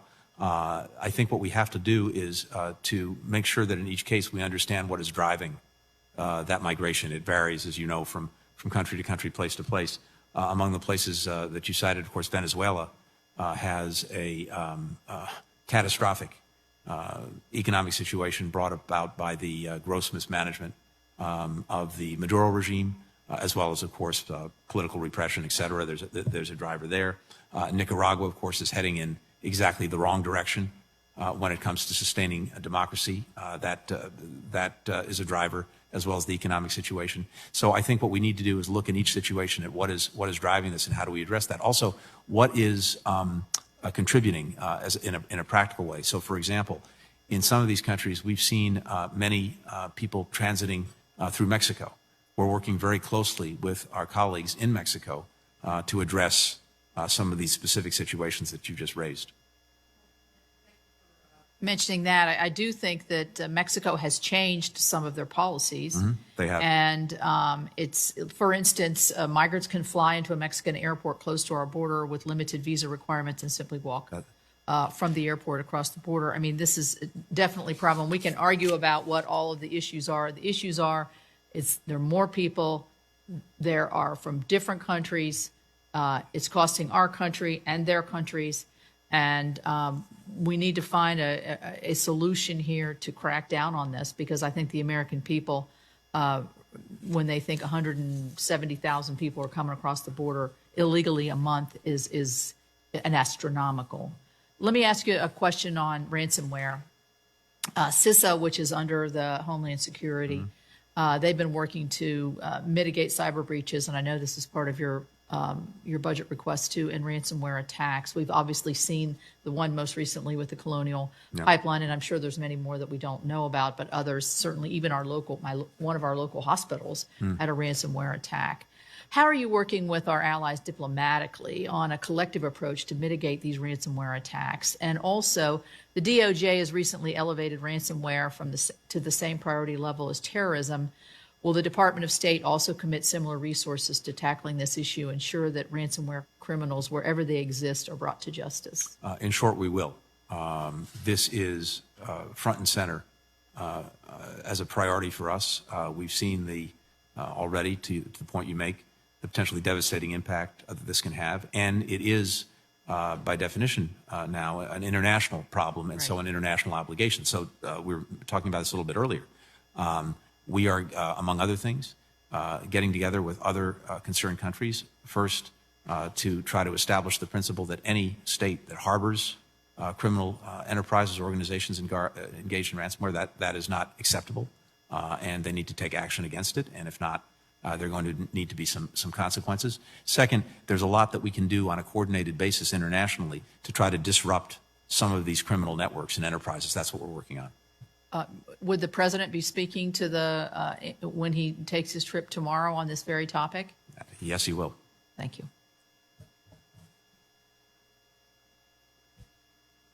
Senator Van Hollen. Thank you, Mr. Chairman. Thank you, Mr. Secretary. Thank you and the President for restoring confidence in our allies and taking on our adversaries and reviving American global leadership. In order to be successful, we've got to make sure that we match our ambitions with resources, and I appreciate the budget request you've made to this committee. There's some areas where I would propose even additional amounts, but I think this is a really good proposal. And I think all of us know if we don't show up around the world, we lose. And this budget says we're going to show up. I'm also glad to see the Biden administration asserting global leadership in the global fight against the pandemic. And that's not only the right thing to do, it's also in our self-interest to slow down mutations that could come back to our shores and bite us. So I'm glad to see that you've committed the $80 million, 80 million doses, as well as the $4 billion. And I would urge the administration, urge the United States, as we develop the capacity for more vaccines, to work with our partners to do even more. I'm hopeful that maybe at the upcoming G7 or on your upcoming trips, we'll be in a position to do even more. Because as important as 80 million is, and as important as the COVAX commitment is, the demand and need is much higher.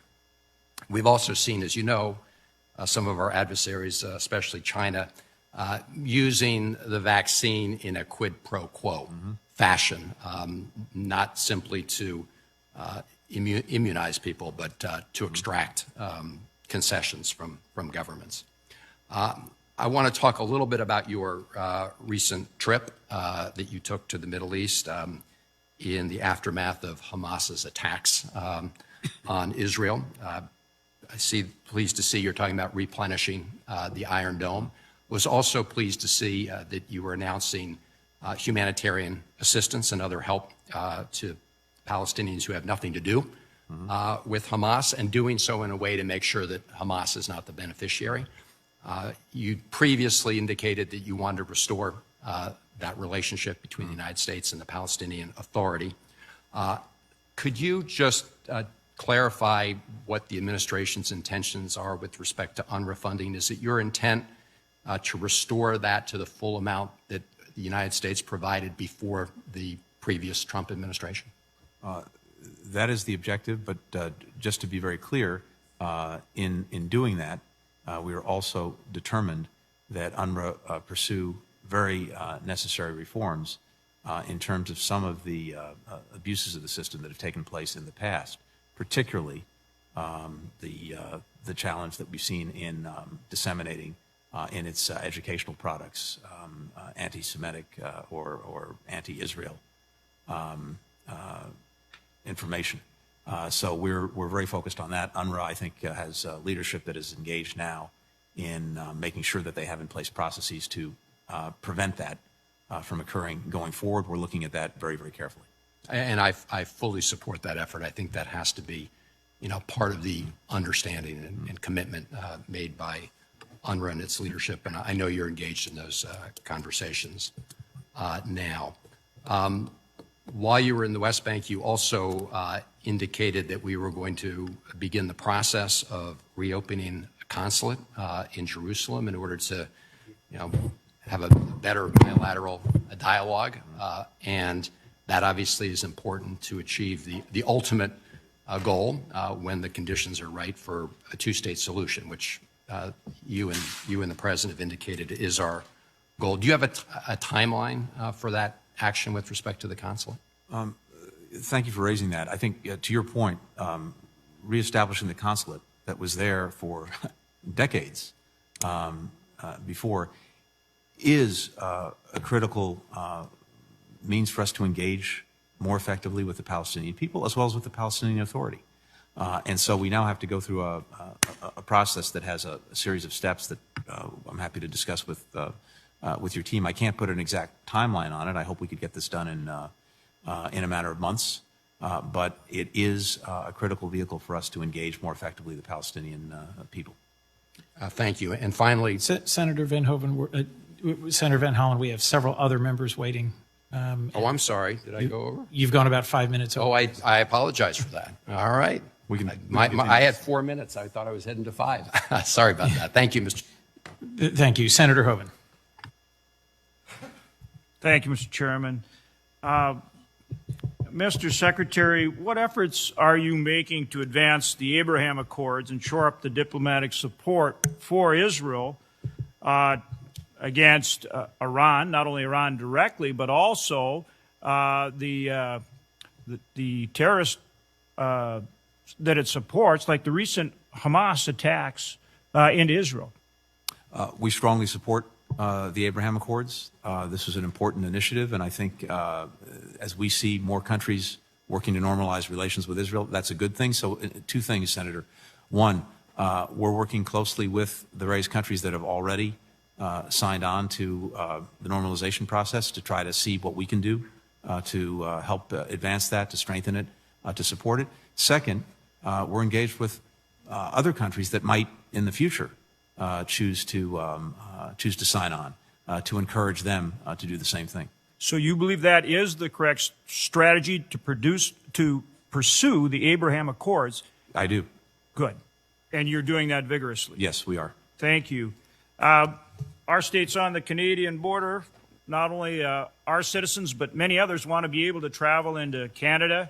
This is particularly the time of year, or beautiful weather up there.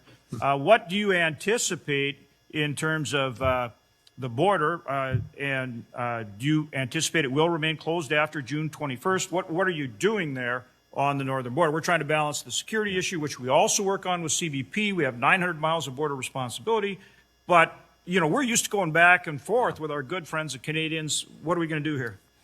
We're very much engaged on this. I've had multiple conversations with my Canadian counterpart on this. We understand in particular our fellow citizens who live in border states, the difficulties, challenges that this has presented. Now we've tried and we've worked very hard over the months to at least keep the border going for critical trade, for essential travel. We've worked to get exemptions as necessary, but I'm particularly concerned with communities, especially that have to transit through Canada in order to go back and forth. Very sensitive to that. What I can tell you is we're working closely with the Canadians to see if we can make sure that the ability of our citizens to go to and fro is sustained. I welcome working with your office on that to make sure that we know where there are particular problems and seeing if we can work through them. Yeah, we would really appreciate that. And there is a pent-up demand, and certainly for Canada, our great friend and ally, but also just international travel, and then the pent-up demand for passport services has certainly got to be a priority. Appreciate that. Talk about your strategy vis-a-vis China relative to their nuclear buildup. What are you doing? I mean, what is your diplomatic strategy to address China's nuclear buildup? And frankly, their militarization in South China Sea, and just in general, their more aggressive military posture towards our country. We are seeing China make more investments in its nuclear program and seek to build its arsenal. And this is something that I think we need to engage because it presents a growing challenge. So this is something that we're focused on. We're working on it. I'd be pleased to come back and talk to you about that in more. But your strategy is it to include our European allies? What is going to be effective with them? I mean, they sell so much into our market. We talk about how we need to be able to export to them and all those kind of things, but they need us in terms of their, all the products and services that they are selling here. But what do you think is our strategy? What's our leverage to be effective with them? Oh, I think our leverage is multifold. We had a chance to talk about this a little bit earlier. in any of these areas, the foundational piece of this is to be able to approach China from a position of strength. And the elements of that strength are, one, strong alliances and partnerships. That is a strategic asset for us that China doesn't have. When we are working and speaking collectively with others who are aggrieved by China's practices in one area or another, we're much stronger, we're much more effective. Just in the economic realm, to cite one example, alone we're about 25% of world GDP.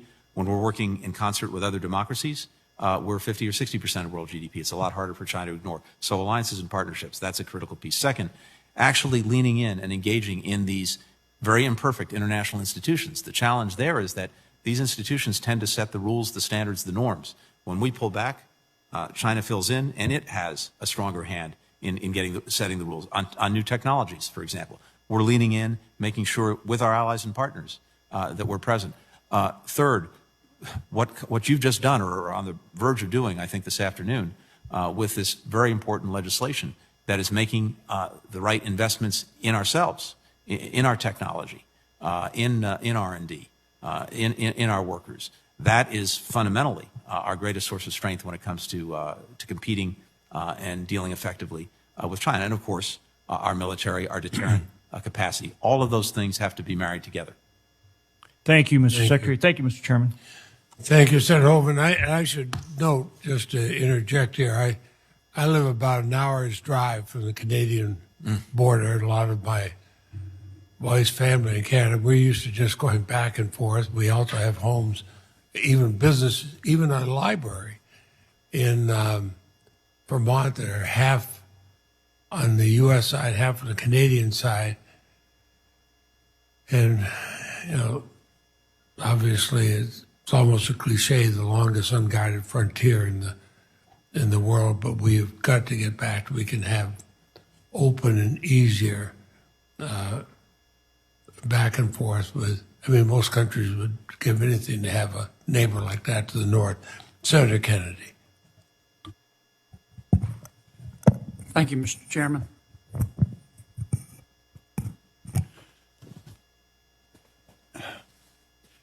Mr. Secretary, thank you for being here. I have watched you operate, and I don't mean that in a pejorative sense. And I want to tell you, I've been impressed.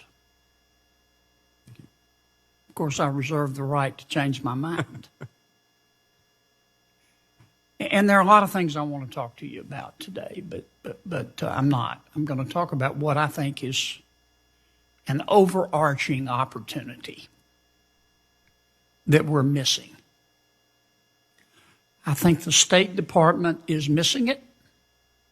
I think the Congress is missing it. And I think President Biden is missing it. So we're all missing it, in my judgment. The coronavirus is not over. It's better in the United States.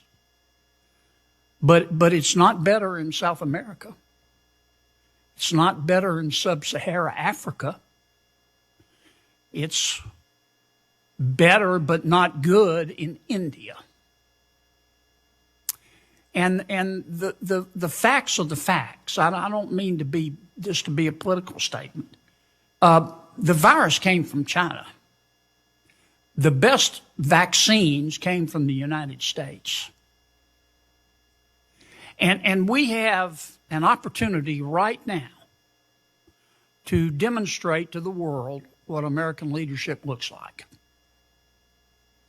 We have an opportunity right now to do the right thing, to help save lives, to do the smart thing in terms of our national security, and to check the rise of the Communist Party of China. Not the people of China.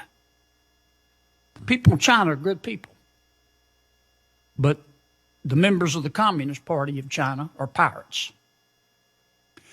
Now, we know that many countries, like the United States, have the ability to manufacture and to store and distribute the vaccine.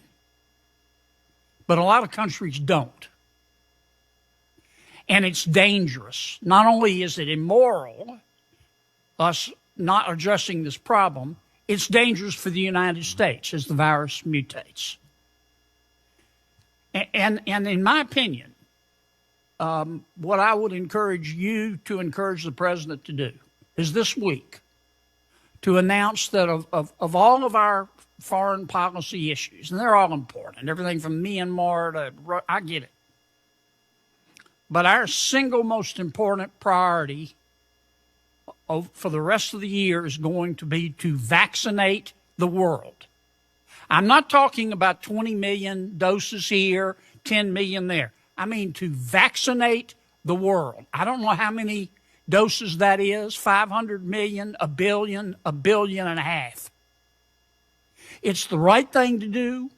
It is the smart thing to do. It won't be popular in some quarters, but we ought to do it anyway. Now, the funding, I think you would find that you would have a bipartisan effort from the United States Congress to find the money. Not all my colleagues are going to agree with me on this, but I think we could find money to do it from the last coronavirus bill. I didn't vote for it. I thought it was unnecessary, expensive. I thought it wasn't related to the coronavirus. It was sold to us as an economic disaster relief bill. Clearly, we're not in an economic disaster anymore. I think we could repurpose some of the money, but I don't want to fight about that now. But I would strongly encourage you to do that. Let's show the world what American leadership is all about. And that will pay far greater dividends than anything we can do in terms of summits or foreign aid. And it's also the right thing to do. And I just don't think the administration is seizing this opportunity. And I think you're missing a political opportunity. That's, for my side, that's bad. But for the world, it would be good. Senator, can I just say that I am in violent agreement with you. Let's do it. And I could not have said it any better than you did. And I would just say, stay tuned. Good. Thank you. I would note for Senator Kennedy and others, and I know he agrees with us, during the Ebola plague, when I was and others were pushing to get aid to other countries and do that, we just reminded everybody the Ebola plague was one airplane trip away from the United States. And I mean, if we want to be just selfish about it, we have a reason. But as the wealthiest nation on earth, I think we have a moral, humanitarian reason too. Senator Hyde-Smith.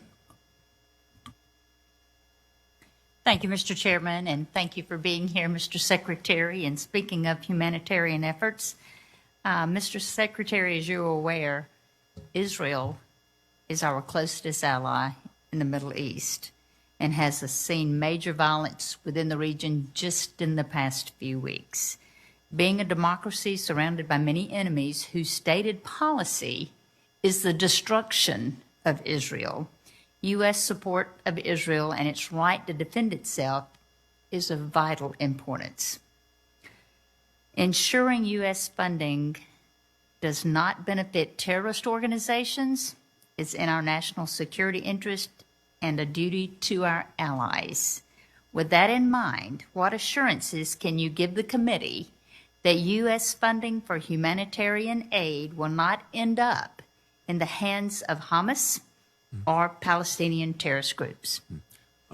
We're determined to make sure that that's the case. And I agree with you, both in your statements about Israel, the threats that it faces, and the need to ensure that as we work to not only deal with the grave humanitarian situation in Gaza, but ultimately to reconstruct and rebuild, that any assistance provided does not wind up in the hands of Hamas or Palestinian Islamic Jihad or any other terrorist group that is vowed the destruction of Israel.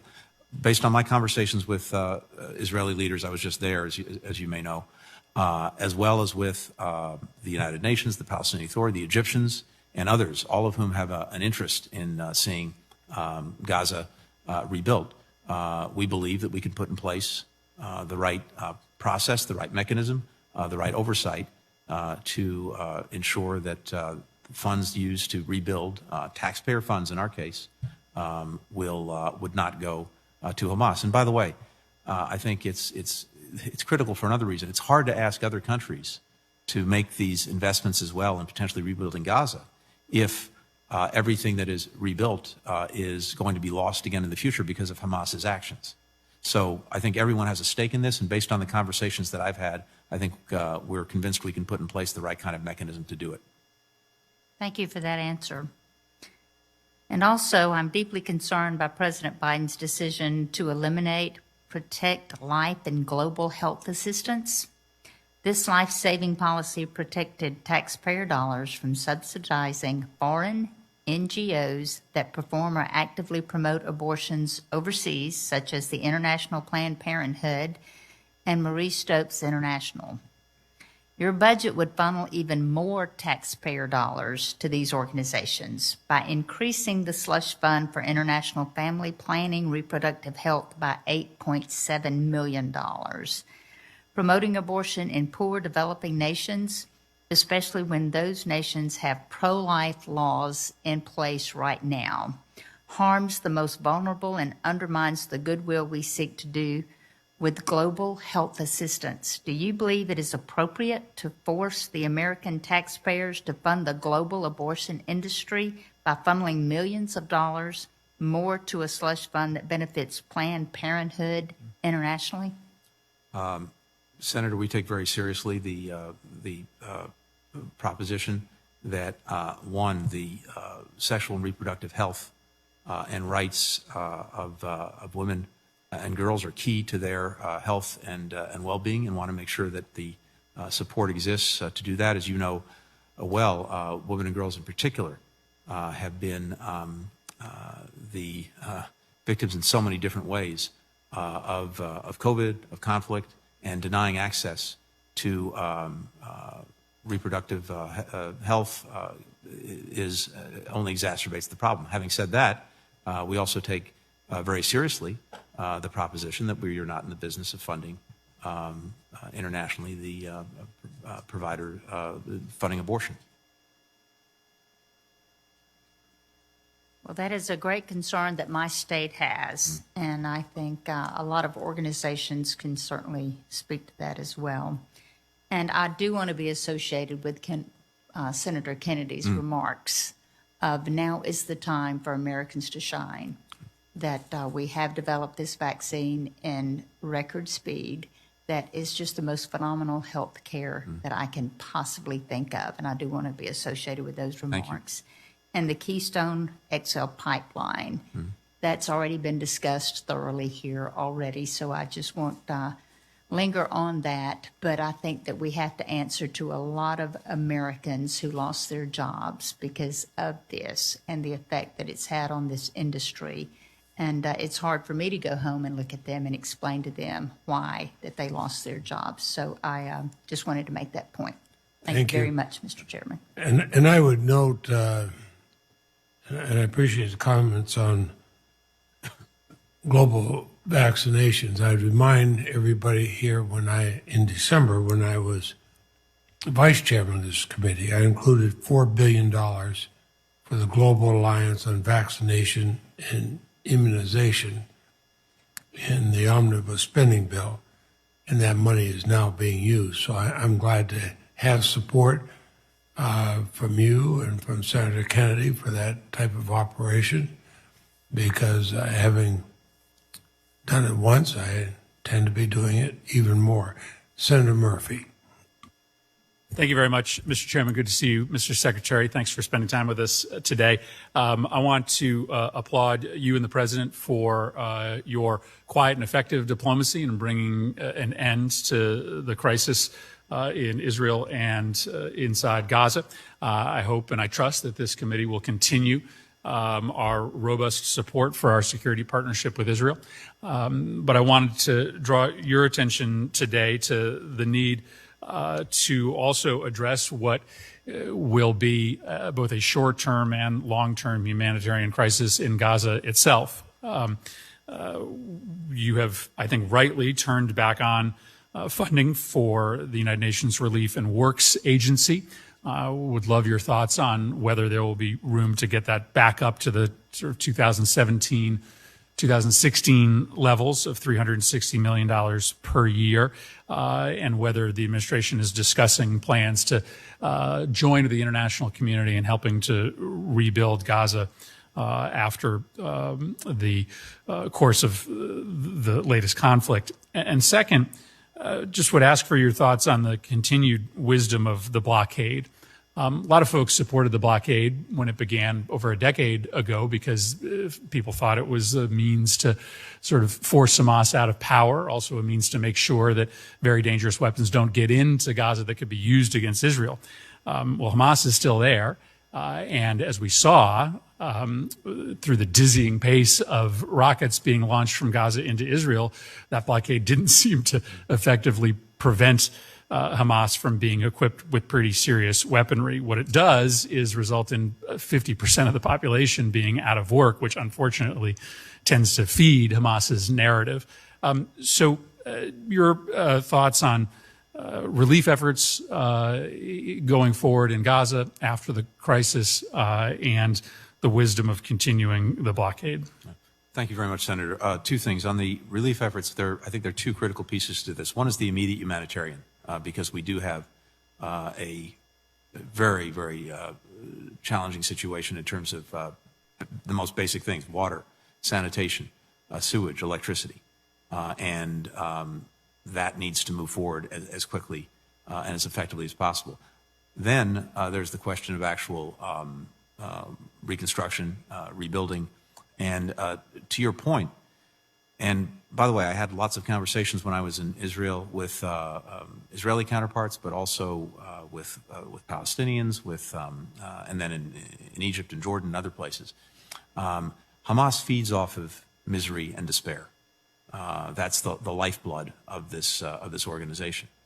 And so I think there's a recognition, including on the part of Israelis, that it's not only the right thing to do, but the smart thing to do, to try to give people, including in Gaza, a better perspective and better hope for the future, including the ability to have jobs, put money on the table, and build a future. So what we're looking at with our partners in Israel, with the United Nations, with the Palestinian Authority, with Egypt, and others, is a process for engaging in the reconstruction in ways that will sustainably benefit Gazans, but not put money directly in the pockets of Hamas to engage in the activities that have only brought destruction and ruin upon the Palestinian people. So we're very focused on it. To your other point, we had, as you alluded to, restarted our assistance programs to the Palestinians before this conflict. We added funds to that to deal with the immediate needs in Gaza, and we're working with other countries to make sure the resources are there. Very quickly on Ukraine, Senator Shaheen Portman and I just returned. Impressive list of reforms that both the Poroshenko and Zelensky government have engaged in the middle of an ongoing war with Russia. But lately it seems like we have one step forward and two steps back. The President spoke to President Zelensky yesterday. That's right. There's an upcoming trip. Are there specific reforms you'd like to see the Ukrainians deliver on prior to President Zelensky's trip to the United States? Yes, Senator, and I was there myself about a month ago, and had very good conversations with President Zelensky, the rest of his team. And the challenge that you know so well is that Ukraine faces aggression on two fronts: external aggression from Russia, but internal aggression from corrupt forces that are eating away at the democracy that it's trying to build. And so there are a number of areas where it's important that Ukraine make progress, particularly in having an independent judiciary that functions and is chosen, vetted, and has independent oversight. Corporate governance, particularly with these state-owned enterprises, that is transparent, and actual implementation of, for example, anti-corruption laws. It's very good that they passed important legislation, but that's not enough. As we know, they actually have to be implemented, and we need to see people engaged in corrupt practices actually brought to justice. That sends a powerful signal that these aren't just words on a piece of paper. They actually mean something. So I think we're looking to see progress in all of those and several other areas as well. Well said, Mr. Secretary. Thank you, Mr. Chairman. Thank you, Senator Murphy. Senator Haggerty. Thank you, Mr. Chairman. Secretary Blinken, it's very good to see you again. I know you've been traveling the world. I have been traveling myself a bit too. I just got back from Israel this past week. There I saw the aftermath of what Hamas has done, launching rockets into southern Israel. Over 4,000 rockets in that attack, as you well know. And it was very clear to me that that attack would not have happened, that capability would not exist were it not for the funding and the support of Iran. So what I'd like to talk with you about for a few minutes is Iran. As I watched our negotiators in Vienna discussing sanctions relief for Iran, while Iran's proxy, Hamas, is unloading rockets on Israel in an indiscriminate fashion. I mean, I went to homes that had been destroyed, civilian homes that had been destroyed by these rockets that came from Hamas. It's extremely disheartening to imagine that we would be considering sanctions relief for Iran at a time that would put tens of billions of dollars more into Iranian hands that they could use to continue their role as the world's largest state sponsor of terror. And these sanctions were very hard fought. You and I have talked about this before. I worked for months to get Japan to stop purchasing Iranian oil. Hard fought, hard to get that in place. These sanctions are biting and they're very hard to put in place. And the notion that we would relieve these sanctions when Iran has already announced that they're going to restock Hamas, they're going to help Hamas rebuild their terrorist network to again be in a position to threat, harass, and attack Israel. As we think about what Iran's obvious intentions are, I believe, Mr. Secretary, that Iran will do everything in its power to use the billions of dollars that might be relieved in sanctions relief to put that toward terrorism. Money's fungible. You've talked about this, but I'd be very interested to hear your comments on how we can assure that any sanctions relief that might occur toward Iran doesn't wind up funding more terror. I very much appreciate your concern, and I share it. A couple of things. The Iran-Hamas relationship has been a real problem for a long time. It was a real problem before the nuclear agreement was achieved. It was a problem during its pendency. It's been a problem since, and even under maximum pressure. So this is a relationship that has brought a lot of destruction and misery, starting with the Palestinian people, by the way. The most recent, and so there's been support by Iran for Hamas in terms of know-how, technology, rockets, all of that. Our best assessment, a public assessment of the most, and I think the Israelis have shared this as well, of the most recent violence perpetrated by Hamas is that most of these rockets are now, unfortunately, indigenously produced by Hamas within Gaza. They're not coming in from the outside. Some are, but most of them are not. That doesn't excuse in any way the relationship. The challenge is this.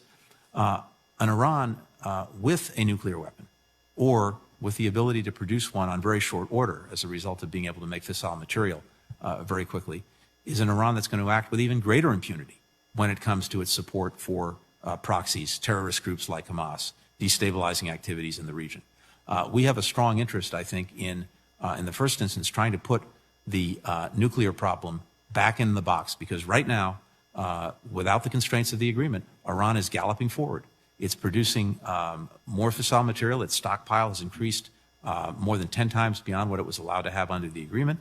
It's spinning more advanced centrifuges. It's enriching to 20% in some cases, and even a little bit at 60%. The end result is the time that it would take Iran to produce fissile material on short notice for a nuclear weapon has gone down from where the agreement put it at a year or more to now a matter of months. And if this keeps going, it will eventually be a matter of weeks. And that's an Iran that's going to be even more dangerous in terms of thinking it can get away with the things it's getting away with. Nothing we would do in the nuclear agreement would remove our ability to go hard at Iran in these other areas. I share your concern, though. Well, I'd clarify this point, though, that even under the JCPOA, Iran did not comply. They hid from international inspectors their nuclear archive. Their intention has always been clear, to obtain a nuclear weapon. And I want to make certain that if we do provide any sort of sanctions relief, that we don't do it in a way that you take every step possible. I know that you will, that you take every step possible to ensure that those funds do not make their way back into the sponsorship of terrorism that Iran is so notorious for undertaking. Thank you, Mr. Secretary. Thank you. Thank you. And I see the last vote has started, and so I'm going to thank everybody for being here. But I'm sorry, Senator Reid, my neighbor to the south. Senator Reid, please. Well, thank you. It's easy to overlook someone my size, so I completely, I completely understand. You're a giant in the Senate. Please go ahead. Thank you. Let me welcome Secretary Blinken and thank him for the service he rendered not only today but for many, many years to the nation. So thank you. The Global Engagement Center at the State Department has an awesome responsibility to integrate, synchronize, coordinate all efforts designed to upset disinformation efforts aimed at undermining the United States, et cetera. Do you have the structures and process and the resources in place to do that? Because it's a whole of government operation. Thank you for putting a spotlight on that, Senator. I believe that we do, and I believe that it is vitally important. The work that it does to try to educate, expose, mitigate disinformation is, as we know, increasingly important. And I think the good news is the Global Engagement Center has become really the premier platform for not only exposing but sharing that information with partners, partner countries around the world so that we can act together. We've also put in place a rapid response mechanism working with other countries to go right back at disinformation and misinformation. So we have asked for the resources in the budget to make sure we can sustain effectively the operations of the Global Engagement Center, but certainly welcome working with you on that to make sure it's as effective as possible. And how do you integrate defense capabilities and intelligence capabilities since they have substantial knowledge of activities outside, particularly outside the United States, that are directed at disinformation and malign activities? Well, they're part of the challenge is making sure that we're working across the government as well, and making sure that we are fully linked up and coordinated with the other agencies. They're bringing to bear some of the information that they're getting, and then our job at the State Department in particular is to try to use that information to more effectively coordinate with other countries to make sure that we're dealing with this problem not alone, but working closely with others. But it starts at home, both with what the Global Engagement Center itself does and the work across the government. Are you satisfied with that there is appropriate support for this effort by Defense Intelligence and other agencies, Homeland Security? My sense is that as a general proposition, yes. Can we do more? Can we do better? Can we be more effective? Yes, as well. So I think it'd be good to work on that, make sure we're doing it. I look forward to that. And Mr. Secretary, switching to another topic, the Afghan government. You recently announced $300 million in civilian aid for Afghanistan. Of course, we are still committed to providing military funds, not personnel, but funds to sustain. Can you give us an idea of how those funds are going to be used, your funds, and also how are you going to essentially deliver them when the presence of the United States is shrunk dramatically? So this is a challenge that that we're working on, and that is vitally important that we address. Our withdrawal of forces is not a withdrawal from Afghanistan. The embassy, a strong embassy, will remain in place, and we're working on everything we need to do to make sure that we can sustain that diplomatic presence as well as the diplomatic presence of others. The embassy will be responsible for all of our programs, and our ability to sustain economic, humanitarian, development, and security assistance is critical, and the embassy is the linchpin of that. There are for sure challenges that we're going to have to address, particularly the not only the provision of assistance but the oversight to make sure that it's being used appropriately. It'll be tougher, but I think we feel we can put in place the right process, the right means, working with Congress to get that right. But we're determined to do it.